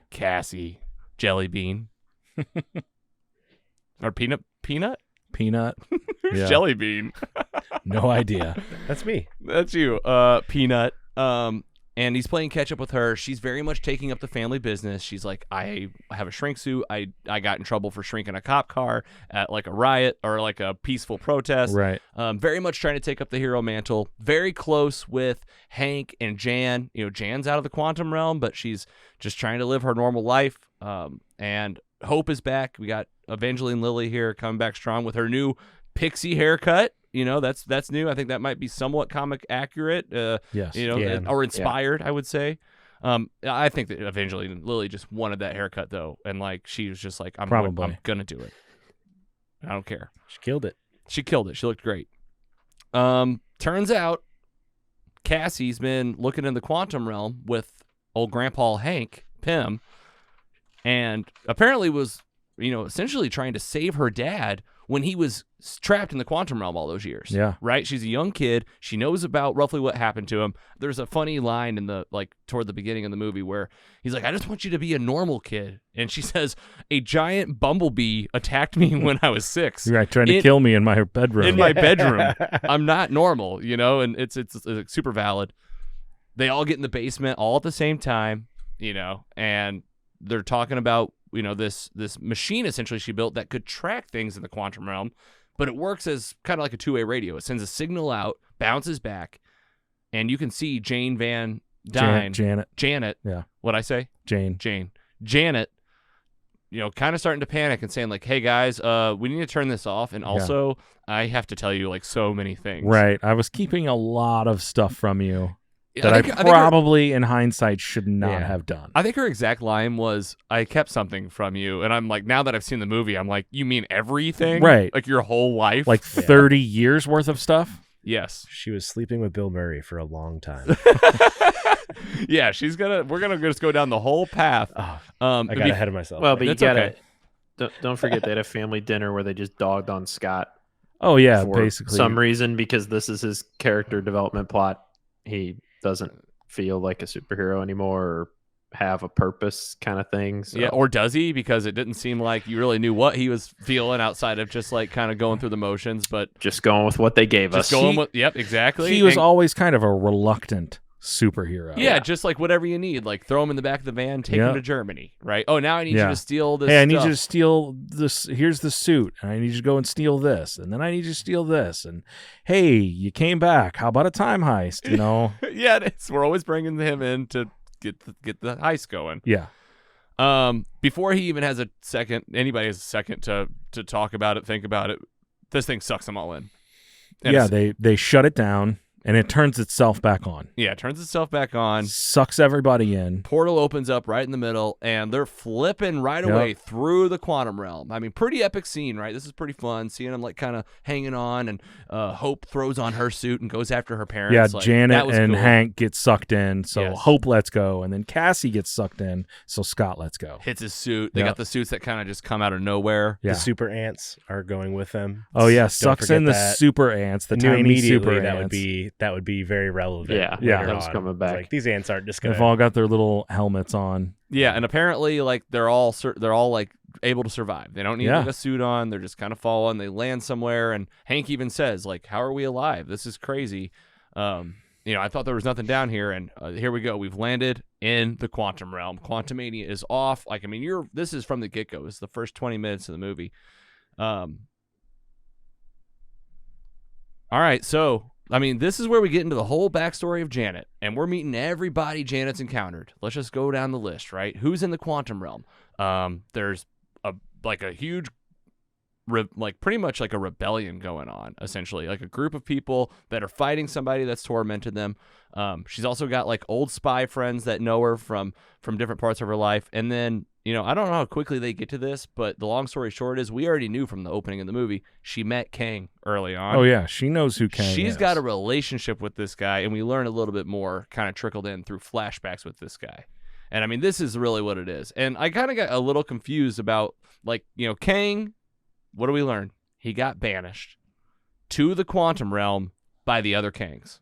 The Council of Kangs. The Council of Kangs.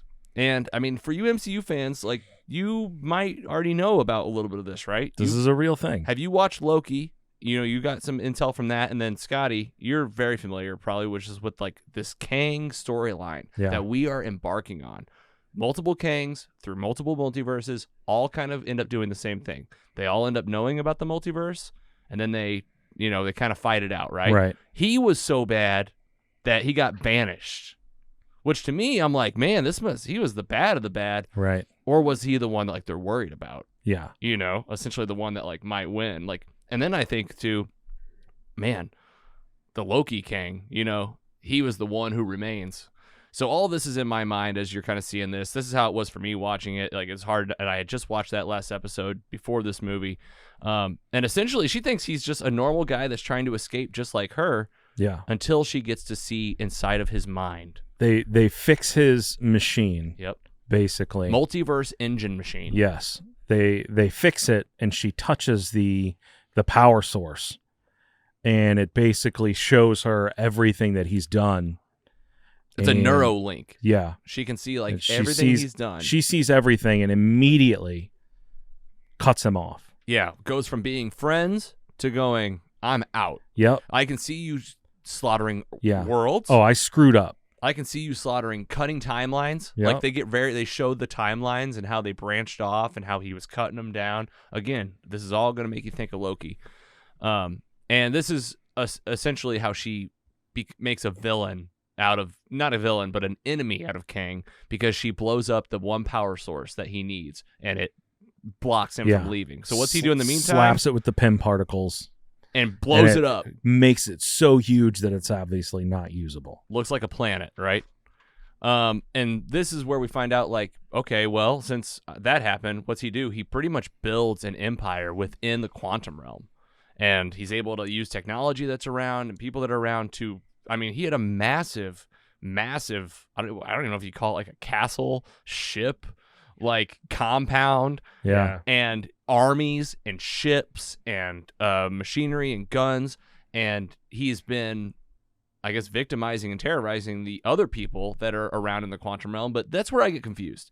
I thought there was something about where these people in the quantum realm come from, or I guess they were just always there. It's just universes upon universes. It's just like the it multiverse. almost seems like a dumping point for stuff. Yeah. You get all kinds of weird stuff in this place, whether it's from other multiverses or other, universes, and it's its own universe, but it's kind of out of time.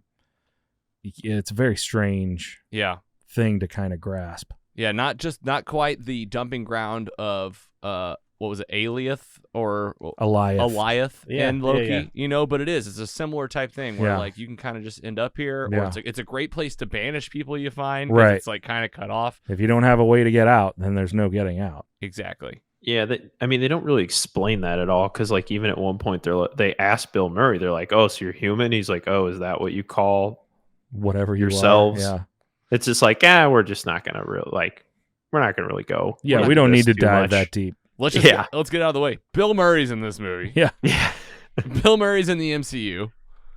I think that they kept him on a path. Yeah. And he played this role that was an old friend of Janet, and really actually an old lover. Yeah.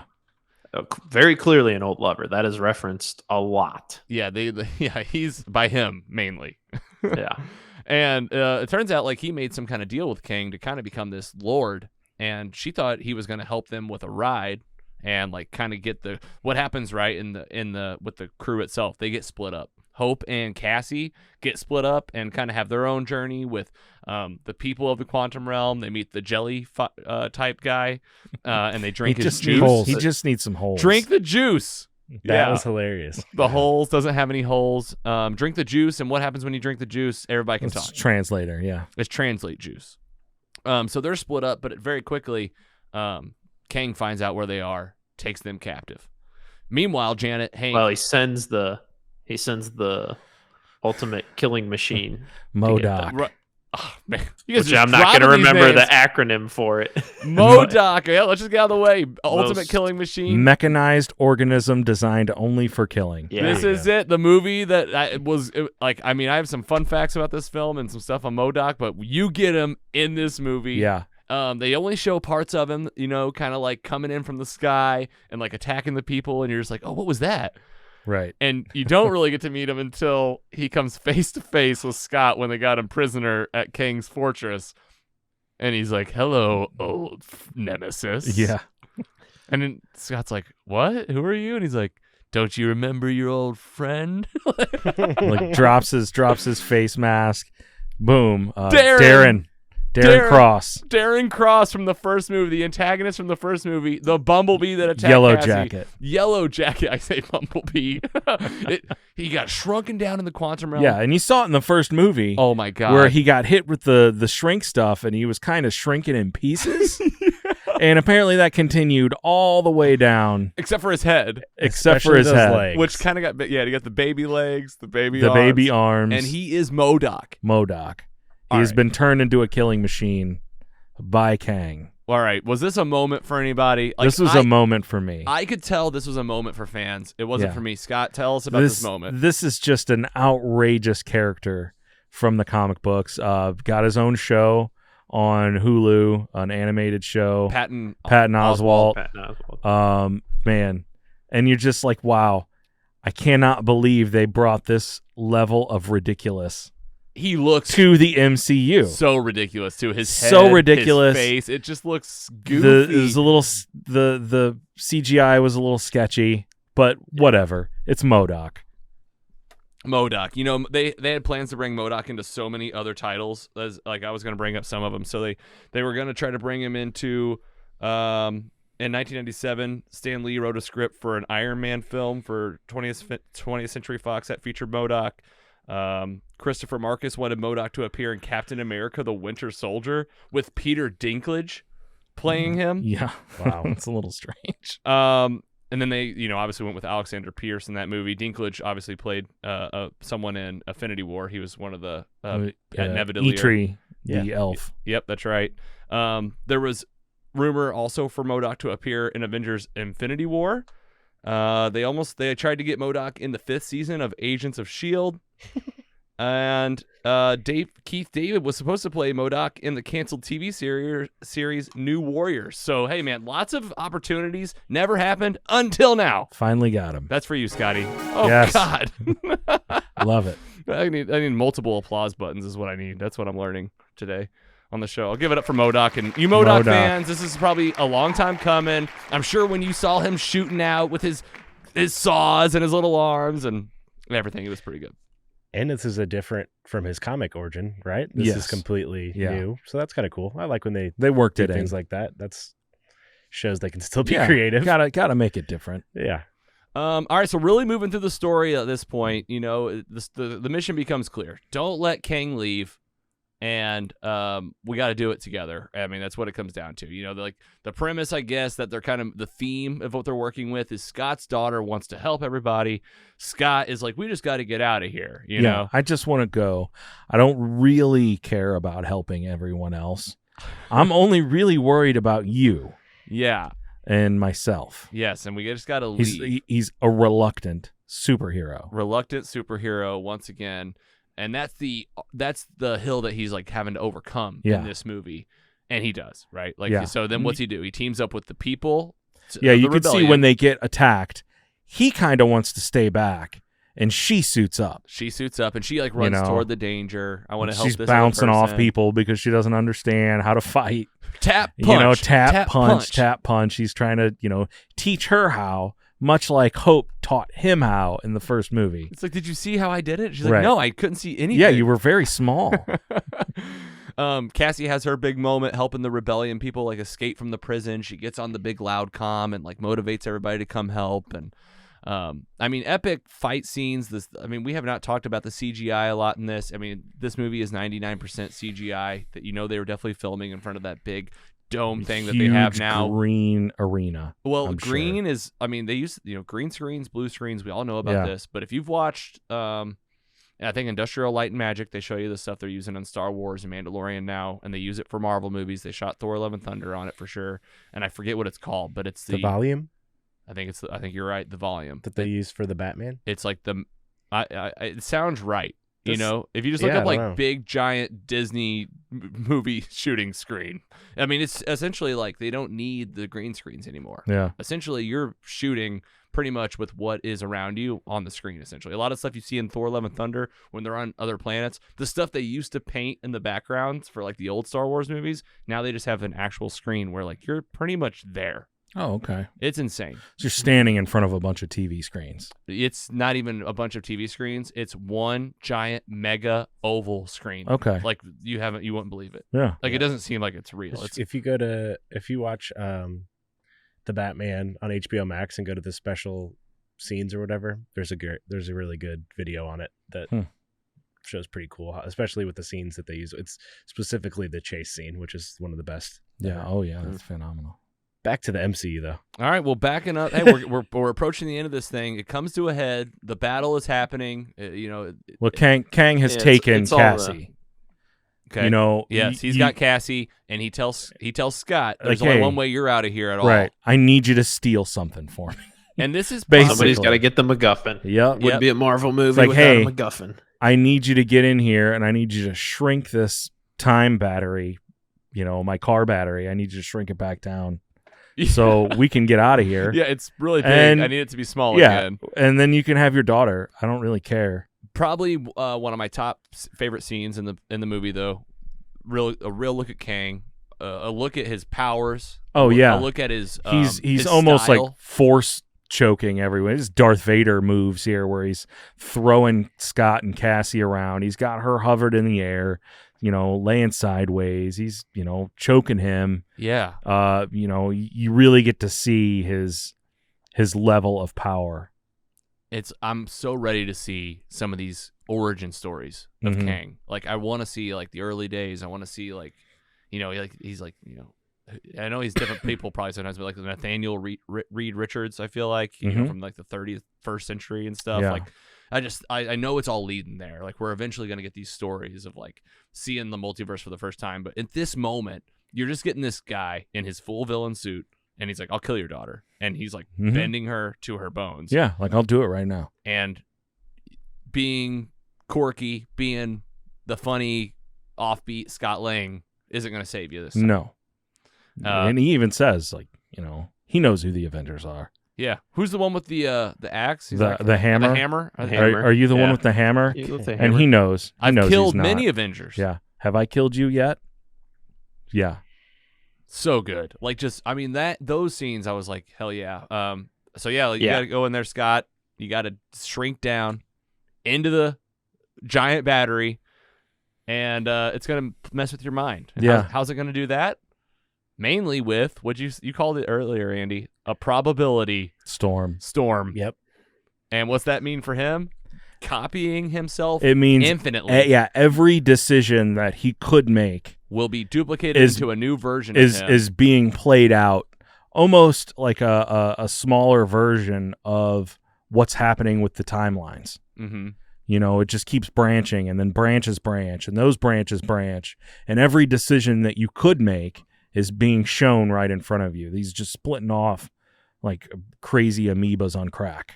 Yeah, and we had just watched Living with Yourself, the show with Paul Rudd on Netflix, where, I mean, I don't want to tell you what happens. You should just watch that show. And, Oh my god. and it's about a couple Paul Rudds, and that's all I'll say. And That's just- funny. I forgot I about think that I've show. seen that one. yeah, it's really good. Like, I couldn't help but think about that. But that was a crazy scene. I mean, you can't. This is some of the best CGI that you're gonna see. Like the growing, the shrinking. They really brought it on this movie. The technology and in this probability storm, it's like full force. Yeah, he's shrinking. He's trying different things to get to the core of this machine. It's not working. and it's not working. And finally, he gets the version of Scott that still works at the Baskin Robbins, Yes. employee of the century. Yep. And somehow he gets all these versions of himself to work together. Yeah. He goes, we all want the same thing. Yeah, Cassie. do it for her. Get him up. And I mean, and they all start chanting. And I had the chills. Yeah, I was for like getting the sure. vibe. I'm sure you was a dad too. Yeah, You were just like, all oh, my kids shit. were there. Oh man. Yeah. Yeah. Like I was feeling it. I was like, oh shoot. Okay. And then Hope Comes down. in and saves him, pulls him out. They are able to shrink the thing down, and this is the big moment. Kang is there. They're there. Hand it over. Don't hand it over. We made a deal. He's like, I don't care if we made a deal. I'm going to keep your daughter. He just takes it from him with his force powers. And what happens next? I mean, this is the big battle, essentially. This is Yeah, so so yeah. they basically are like, we got to go fight. They're like, yeah, Yeah. he takes his stuff back up. He's like getting his shit going. Cassie is fighting with MODOK. Cassie's fighting MODOK And because he sends him to like go kill her. right, He's like, go yeah, kill her. and And he gets the whole speech from Yeah. her where she's like, listen, Darren, yeah, you're you're just a dick. just stop. He's like, that's all I know how to do. He's like, tell me what to be. I'll be it. That was so weird. That was one of the weirdest scenes in the whole MCU. Yeah, Especially when they showed his earlier in the movie when they showed his like him being made, and they showed his like naked butt. Yeah, he's Showed his naked. little naked tiny butt. butt. I was baby like, arms. what is this? And like just putting him in the suit. I was like, this movie's kind of for kids, and you just showed that weird alien's butt. Kids have butts. Yeah, man. That's true. It's funny. It's a good laugh point. I laughed. I Yeah. was laughing. You get So that- she jumps on the projector, she gets everybody you riled know, up. trying to get all the rebellion together, and Scott goes you know. mega giant man. Yeah. Probably the biggest he's ever been Yep. before. And he runs in and it's attacking the dome around Kang's fortress. Like, this is what's protecting Kang. He's trying to just get his ship fired up. And Scott's like trying to beat it. Cassie ends up getting big. They're both big, so they get to kind of do it. And then right when it seems like they're not doing so hot, it's going horribly, Kang even gets so pissed he just comes down into the crowd and is just massacring Oh, people yeah, with just his beams. lasering people all over the place. This is where they showed just like the flat out disregard for life. Yeah. You know, this guy has no regard for life. It's about, we just got to wipe these folks out. The powers look crazy. I mean, the beams coming out of his hands. Was this adding up for you as a person that maybe knows Kang a little bit? For me, I'm like, I still don't know exactly everything this guy can do. They don't tell you anything. They just like, here's this Not villain. really. I I mean, he just kind of is who they say he is. Yeah, because You he's know. got the tech. He's a Yeah, genius he's mainly. he's a future time traveling Iron Man. Yeah, it's like basically. Iron Man, but like next level. Yeah. yeah, and I mean he was a huge part of Secret Wars, first comic book that I ever read, basically. And I mean, it feels like this character was just ripped off of those pages, like from like the suit and everything, just completely one of the best The suit looked great. comic accurate ones Yeah. that they've done from the start, I think, for sure. All right. Well, as it's going down and he's murking everyone, who comes and saves the day? Ants. Hank. Ants. The smart ants. Now they're even smarter. Oh, not only, remember how smart they are? He said that they fell into a time vortex. They landed somewhere. They lived for thousands of years, and they built their own society, and they evolved well past everybody else. And I mean, there was just so many of them, and like the technology was crazy, and they got like gunships, and here they come, man. And I mean, they make they a developed dent. socialism. That's what he said. Yeah, He he- developed socialism. He goes, now say what you want about socialism, Okay. but I mean, that was quite a line for a Marvel movie. You Yeah, know? for sure. Disney's like, baby Yeah. steps. Well, the irony is ants are driven by the queen, so it's like it's not really socialism when you have. Aren't those? all- Is that true for ants? I thought that was bees. No, it's the No, same they with have- ants. It's the same thing It's with an ants. insect kingdom thing. Okay. Yeah. All right. That's why I was like, oh, wait a minute, this doesn't totally add up just based on the way the bugs work. But, Well, in the battle, Well, the monarchy is kind of not really yeah, anything anymore. yeah. well, they make a big dent. They actually like pile up on Kang. It looks like they might be able to even break through his fortress. They take down his stuff. The other army is there, like the local, rebellion, and this is all going to come down to being in a room with Kang. They're all there facing him, one-on-one in his fortress. I don't know if I'm skipping anything. Don't forget here. the MODOK MODOK, sacrifice. yeah. Oh man, MODOK. Yeah, Cassie basically convinces him to fight against Kang and distracts him for like just enough time for the ants to kick in Overtake and carry him him. away. And I was like, wait, did ants really just end this movie? Yes, and Yeah. I like they got a hold of his body. I was like, is he dead? Yeah, and MODOK's laying there. He's out. He's done. It's the big dying scene. Yeah, and he's like, Scott, you were like a brother. He's like, Oh, yeah, he I calls- don't he's like, I really guess I'm an remember that." Avenger now. Yeah, He goes it's like, like, I died an I can't Avenger. believe I'm dying an Just lucky Avenger. that I died an Avenger. And Scott goes, Yep. yeah, Sure, dude. And Hope's like, you did. Sure, You Dad. did." It was pretty Yeah. good. Go ahead, Danny. So I really like Kang. My biggest problems with him was I feel like there was more story to tell because unless I missed it, like I didn't understand why he did or was doing what he was doing. There was like a big gap there, and like he almost like alluded to like, no, there's a reason I had to do this, but He does, right. Yeah. I don't feel like we ever got that. No. And then he goes from like when you were talking about in the prison scene where he's like super powerful, I'm like, that's what I was like, okay, this can be a big bad because I'm always looking like if Kang's the next person, well, he's got to deal with Hulk and Thor and all these other superheroes with all these other powers, and Thanos could do it. Made it interesting. When Kang got beat by the ants, and all of a sudden, like, why couldn't Kang just nerf the ants like he did everybody else 2 seconds ago? So that was, for me, I'm like, okay, did you like? And even when he's fighting Ant-Man, and then will again in a minute, I'm like, wait a minute. I mean, at least when he was fighting him the second time, his like suit was broken, but Yeah, Yeah. right. I felt like when his suit was together, I'm like, where did all this power go? Like now he's overwhelmed. Too many ants. Yep.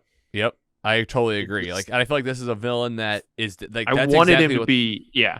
I wanted them to trick him almost, and that's how they escape him, to where they never beat him. They just like got lucky.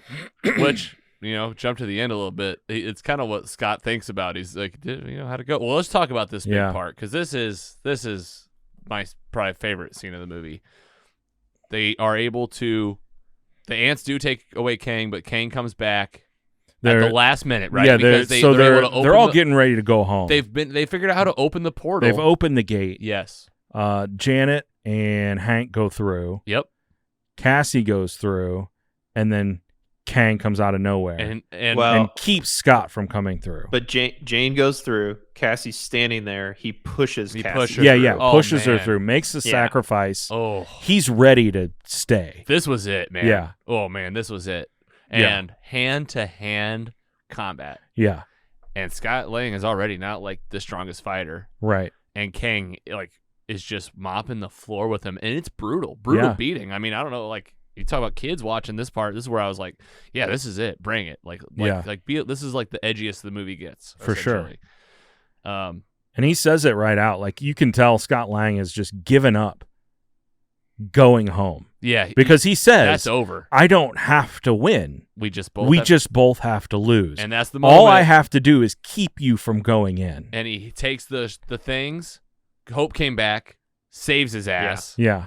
blasts him, and then they hit him with the shrinking disc again On the thing, and it sucks him into the time engine. into the time, and just kind of like disappears. Yeah. Gone. Gone. Right. Yeah, totally. Right. Yeah. For now. And then to me was this scene that like felt like in the original cut, Scott's dead. And then in this cut, it was just like, oh, Hope, I love you. Oh, I love you too. Let's go home. Kiss. Let's go home. And they go home. And it felt like that. But I feel like they did a good job with like that lingering, because what do we get? Scott We kind get of like Scott that inner monologue. doing the little walk he's- down the street. He's happy. Oh, we saved the day. Or did we? He's got to pay Did for I? his coffee now. Wait a minute. The guy's like, you're You're the guy with the bug ants. man. You're bug man. That's $12. $12. He's like, I saved the day. I saved all these people. He's like, but is that what happened? Did I save everybody? He He did. also mentioned that there were a lot more of them Right. coming if I didn't let him leave. Right. Did I do that? So they had this like lingering thought. Yeah. I'm sure it's fine. F it. That's the movie. Yeah. All right, in credit scenes, because they're just as part of the movie on this one. The next one you see, first one you see, mid credits, all the Kangs. The Council of Kangs. I mean, how many? Oh, it's thousands. Thousands. Thousands upon thousands. An arena full. An arena full, and then like in the background you get like a few of them You talking. get three main ones. do you know these Kangs? One is Immortus. Okay. The other one is Rama Tut. Which one? I'm just kidding. Pharaoh one, probably. I was kidding. Yeah. And the third one I'm not 100% sure on. It could be some sort of version of Iron Lad who didn't become a good guy. But he had a very like futuristic kind of Iron Man-esque suit. Is and Immortus the one that was like a different color? Yes. Okay. Yeah, he was the main one that was talking. And what's he say? He says, "Okay, so the exiled one is dead." Is gone. He said gone, Yeah. but I thought they said dead. They might have said dead or off the table or Yeah. somehow destroyed. And now I don't know what they said. Even it was like Like now it's our time. Now it's our kind time. of. Everybody's like, all right, let's get together. Right. I mean, they were just going crazy. Yeah. Meddling with the multiverse. Yeah. I think all of these Kangs were able to come together because of Sylvie killing the one who remains in Loki. That's exactly what I'm thinking. Yeah. These guys didn't either A, didn't exist, or B, couldn't get together because he who remains was keeping the sacred timeline trimmed. Yes. And wasn't allowing any branches to form and any other Kangs to come to fruition.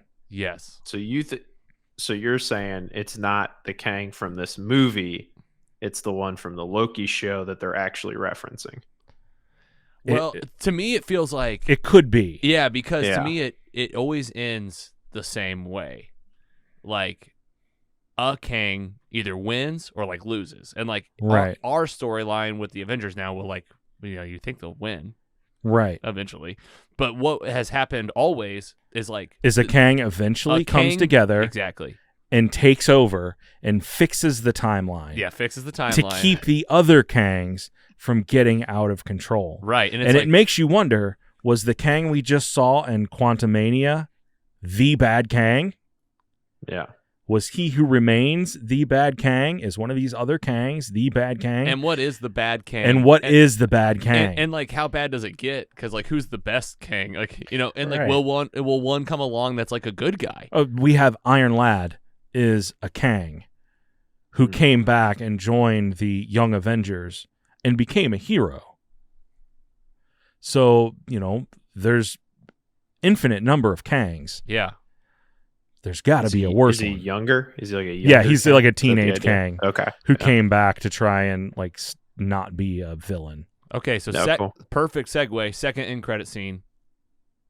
Loki, season 2 tease, and Morbius, Mobius, a Mobius Mobin time, a Mobius strip. I just watched Endgame too. I watch it like every week. Yeah, of course. Before this movie, I watched Ant-Man, the Civil War scene, Ant-Man 2, and Endgame. Nice. Man, it was so great. It was a fun week. That's good. All right, so Loki, Mobius. In like the 30s, 20s? Yeah, it looked, like he was showing off some sort of thing. And Victor Timely. Yeah. Victor Timely. Like, come around and putting on a show. And Mobius is like, That's the guy? That's the guy. I thought you said he was like dead. Ominous. Yeah, or scary. And he's like, that's the guy. He is. Yeah. Oh, man.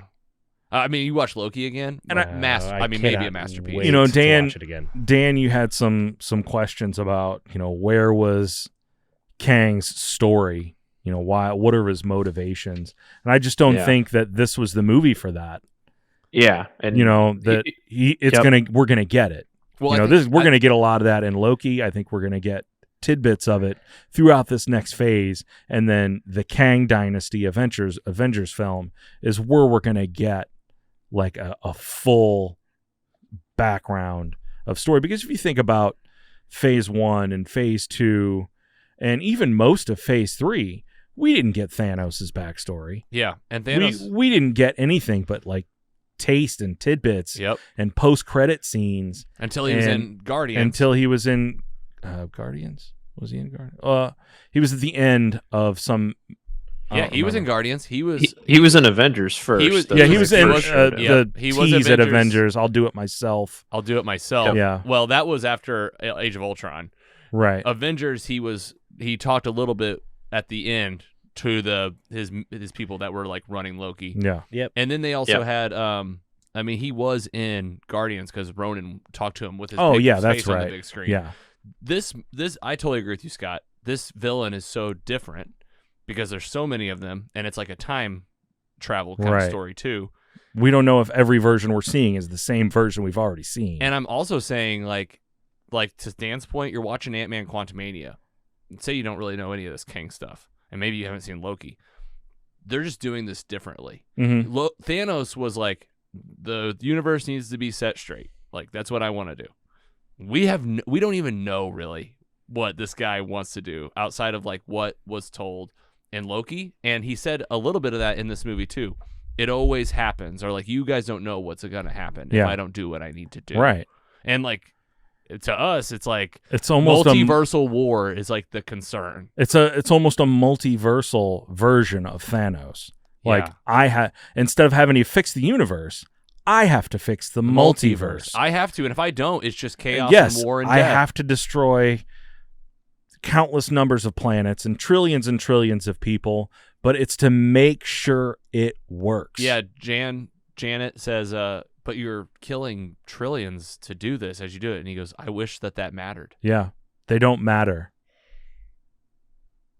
Oh, man. Yeah. He's awesome. Best part of the movie, for sure. Jonathan Majors just killed it. All right, that's the story.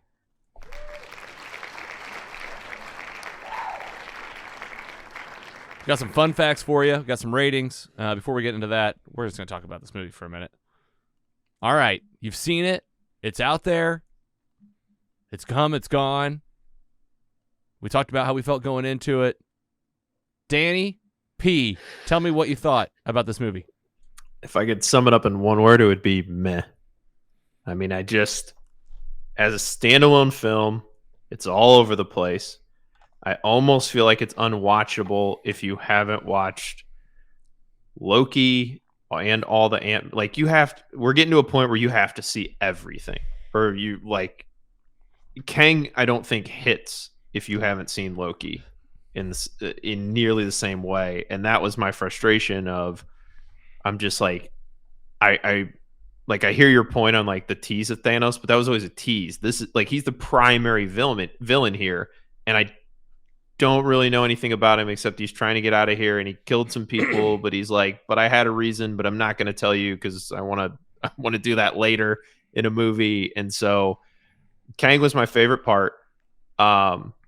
Evangeline Lilly's character Hope could have not been in that movie. She had no role except to help out a little bit every now and then. I felt Cassie was weak. I didn't like Scott's character development. I had almost none of the humor hit for me. I thought the CGI was very under the standard for what we had just seen in Black Panther.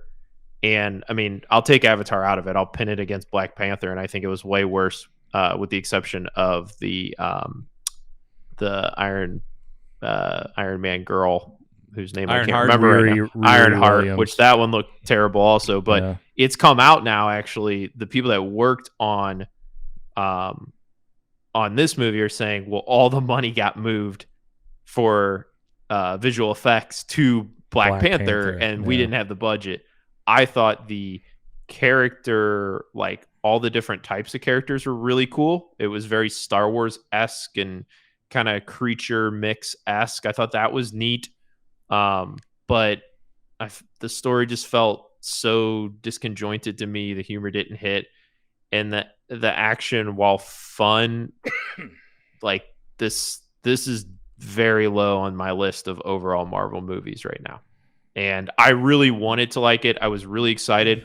All the stuff people were hypothesizing when we saw like the rings going up around his big platform, people like, oh, it must connect to the rings. Like, there was none of that. There was no connection with any of that stuff. Because I'm like, oh, that'd be interesting. Maybe there's like this through line with the rings and Kang, and it's going to kind of bring these things together. And maybe we're just early. I mean, clearly those rings didn't mean anything. But I don't know. It's like a setup for Phase 5. I'm less excited than I was after Black Panther, unfortunately. I'm excited for Loki because I like those characters, but this did not hit for me. Yeah, I'll pile on because these guys might bring us back with some positives, but I felt a similar way. And honestly, when I left, I just kind of thought to myself, like, just running through Phase 4, there is part of me that feels like all of these movies were like going to be better and edgier. And I look at Doctor Strange and the Multiverse of Madness, and then I look at this movie, and I just think, where's the strong characters making like strong choices? Like, that's what makes a Marvel flick is like a culmination of everything a character's been through and given them some real depth and like some real hard choices to make. And like I'm just not feeling that in this movie.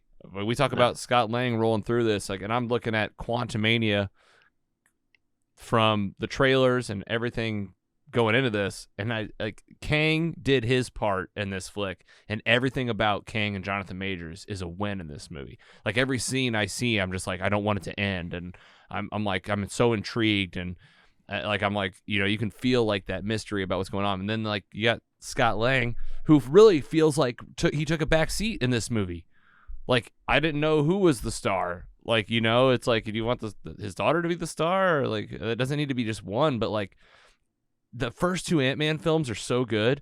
They did such a good job, like giving such high stakes to like the things that they're going through. And like this was in the quantum realm.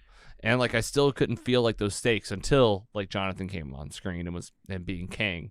So I feel what you're saying. You know, part of me feels like, you know, these feel like Disney movies. You know, they feel like the family first. You said meh. I've said safe. It feels very safe. It feels like this will be fine. It'll get us through. And maybe we're saving the big stuff for the big movies later.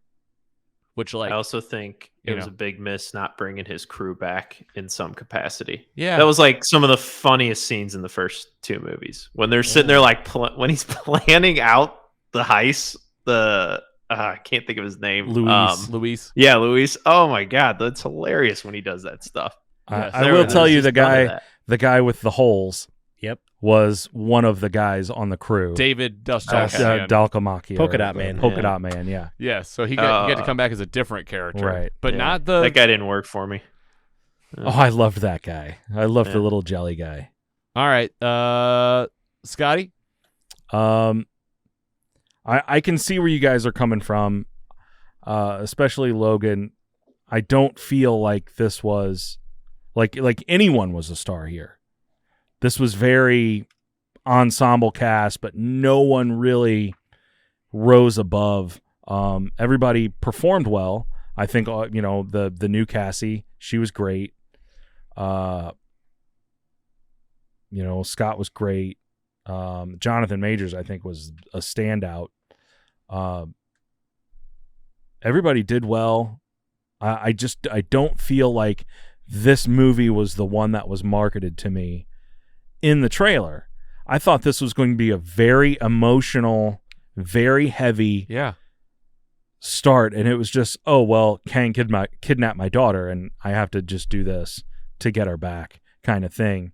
Like, I really thought there was going to be a decision he had to make that was going to kill someone. Well, yeah, right. A death. I thought someone's going to die. I thought he was going to sacrifice die. himself for sure. Yes. Or at least have some of that kind of levity there, and it just didn't happen. But that's not to say I didn't like the movie. I liked the movie, and I don't think it deserves as much of a low score as it's getting. Yeah, right. It's definitely not top 15. Yeah. Take those. But I don't think it's like bottom tier at all. Like, Right. I wouldn't put this with Thor 2 or Iron Man 3 or any of the other, you know, kind of dregs of the Marvel universe. I would say this was a decent movie. Yeah. It was missing something. Yeah.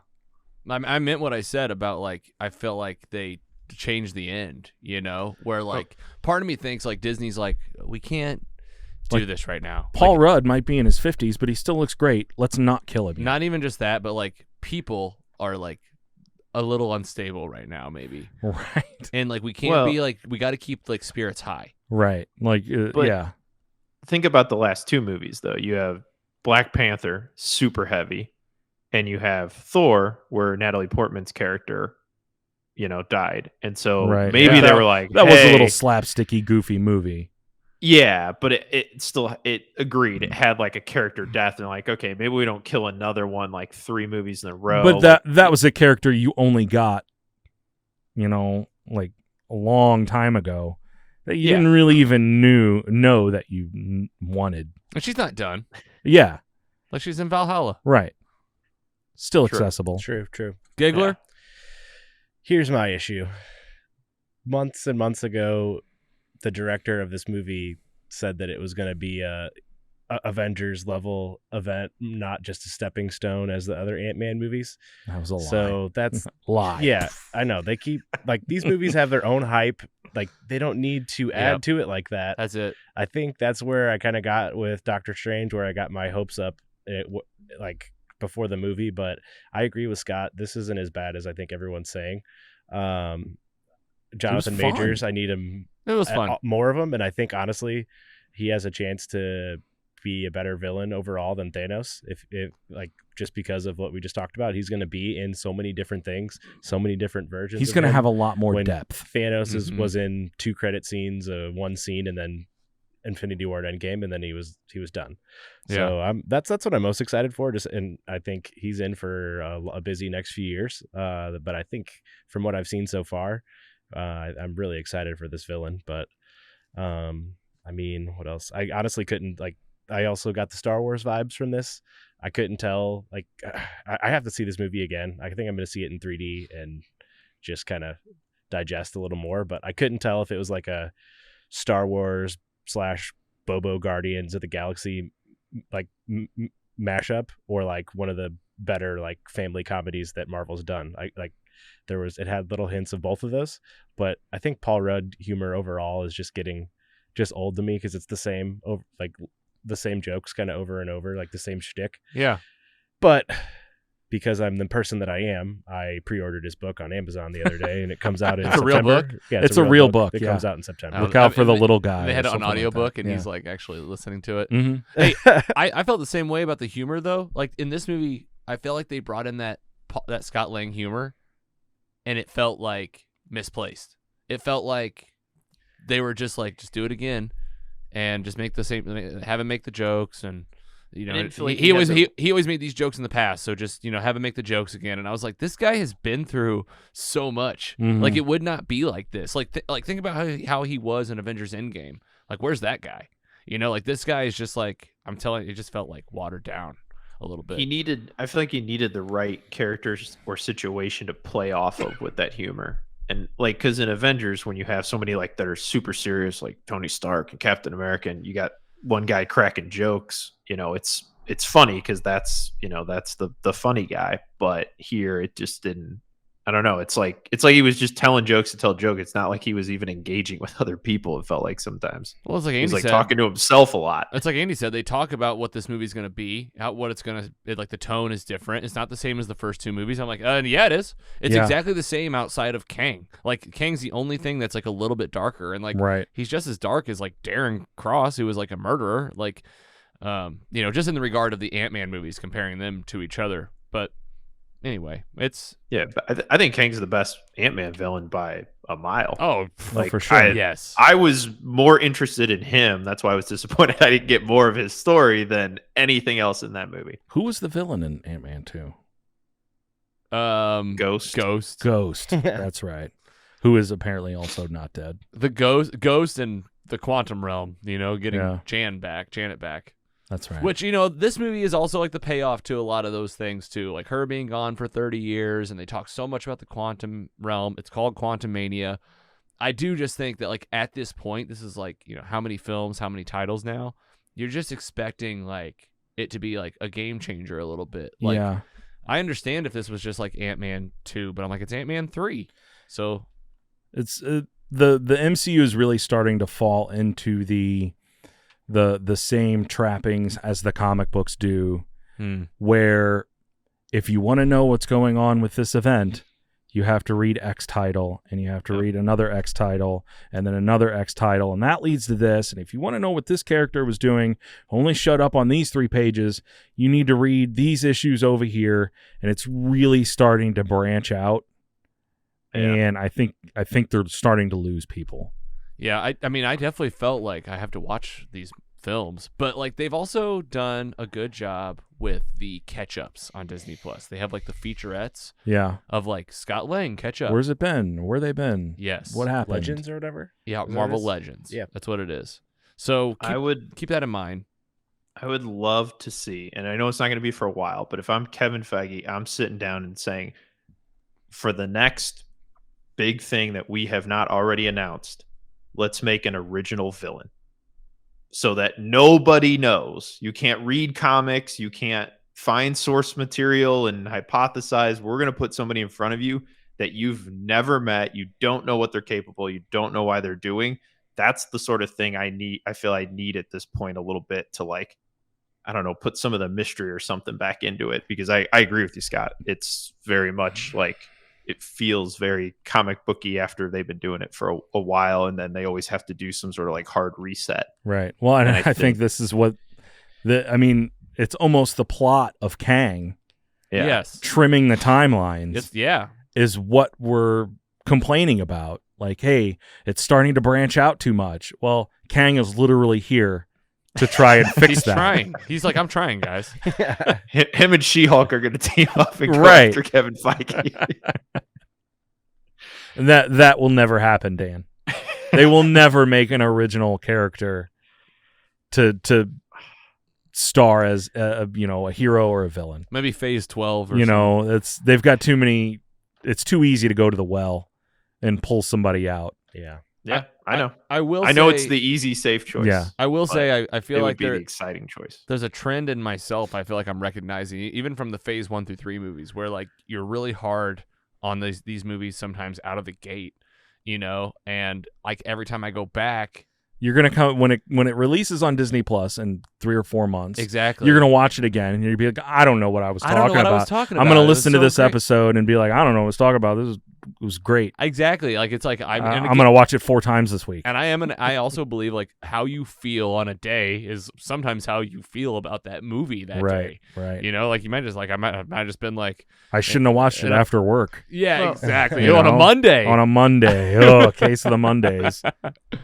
But I mean, I know people review bomb, but it's not like there was like a charged element of this movie that would have led people to do that. And there's clearly other people that felt meh about this or felt that this was bad in some way. I'm not saying it's bad by any means. I really wanted more.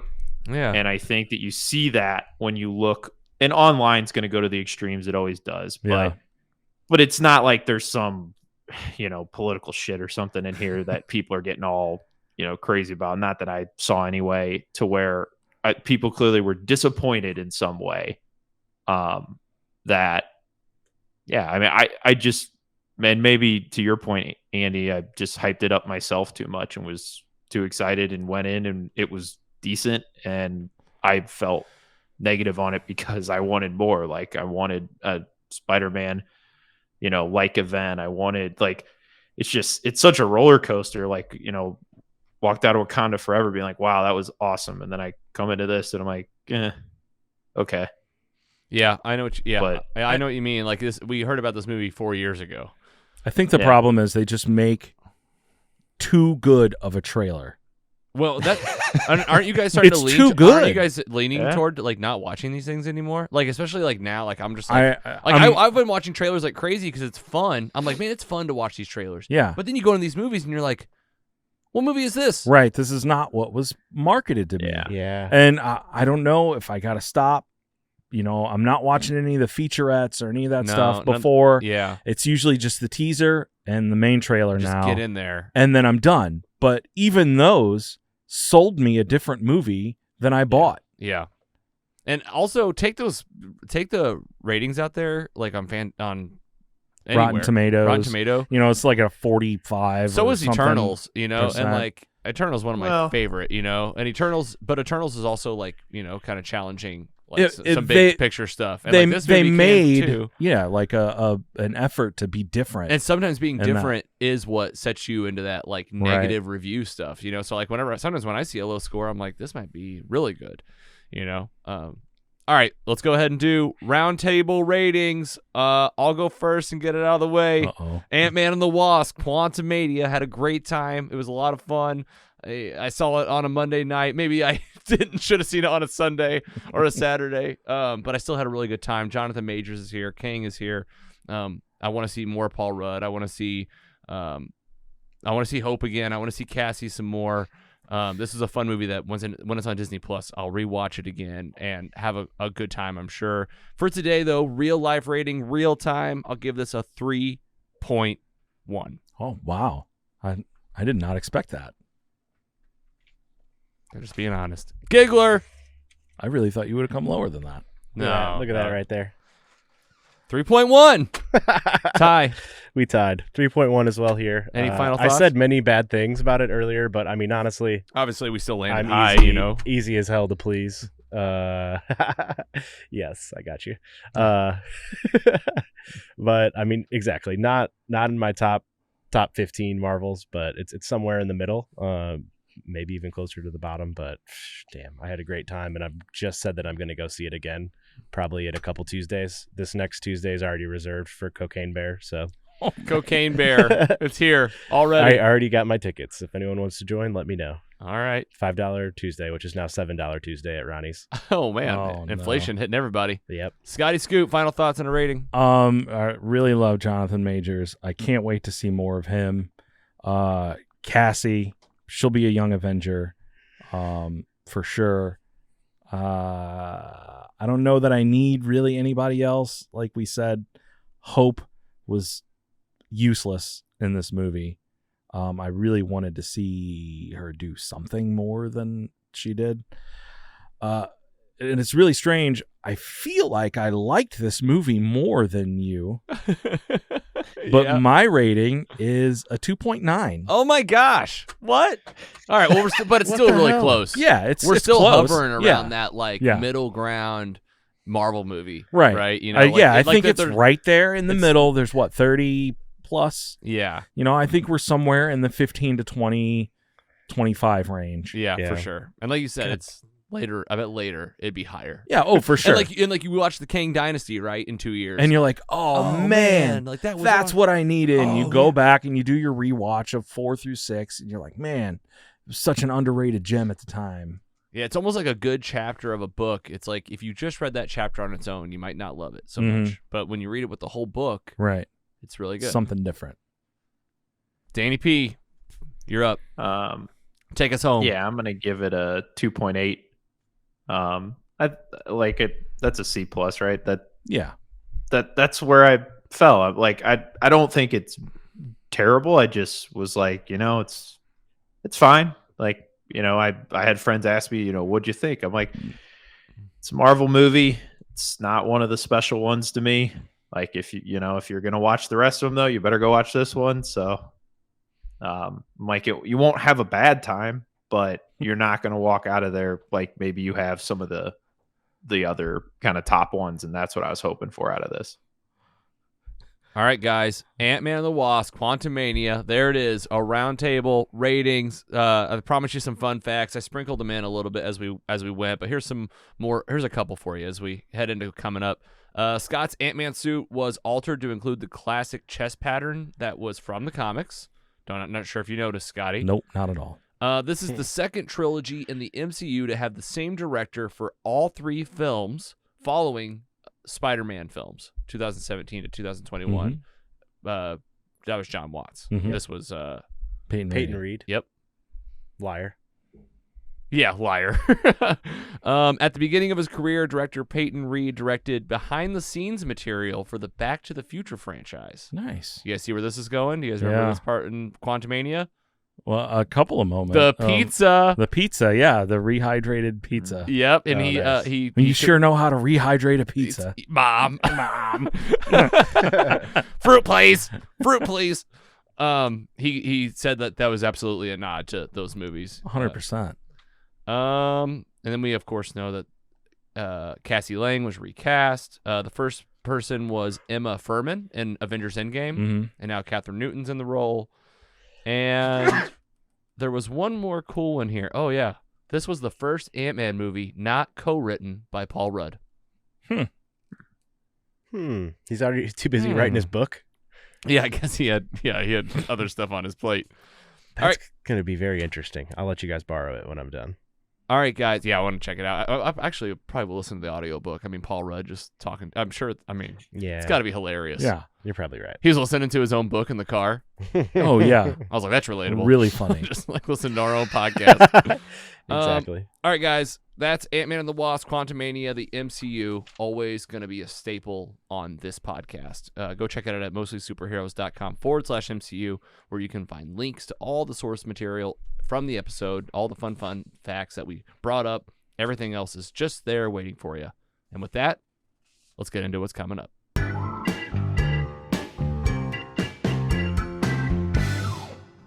All right.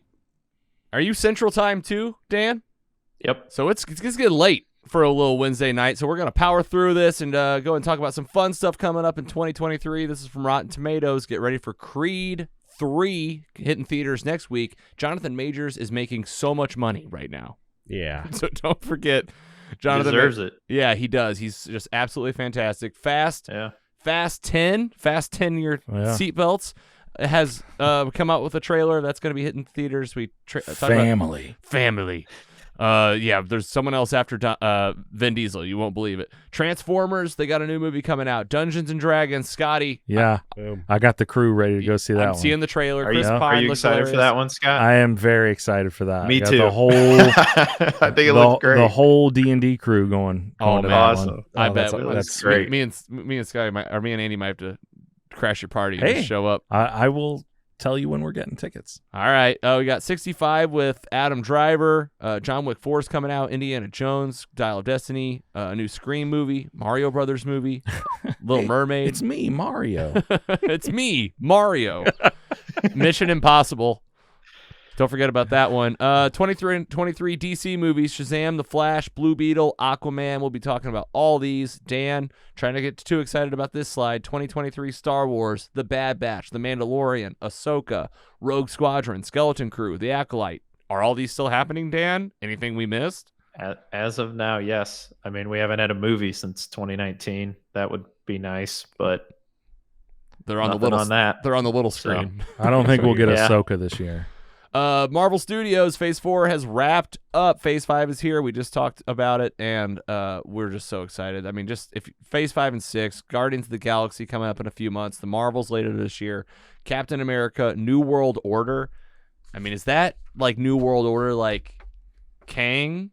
Well, like Or it was like, it's one of those things where I like play future tellers sometimes, and I'm like, okay, that's going to be Kang has taken over Earth, and like now everybody's, or I'm like, no, I'm too ahead of myself. You're too ahead of yourself. He'll fight someone on Earth as like an internal battle, like the Thunderbolts, and then the end credit scene will be like, Kang's here.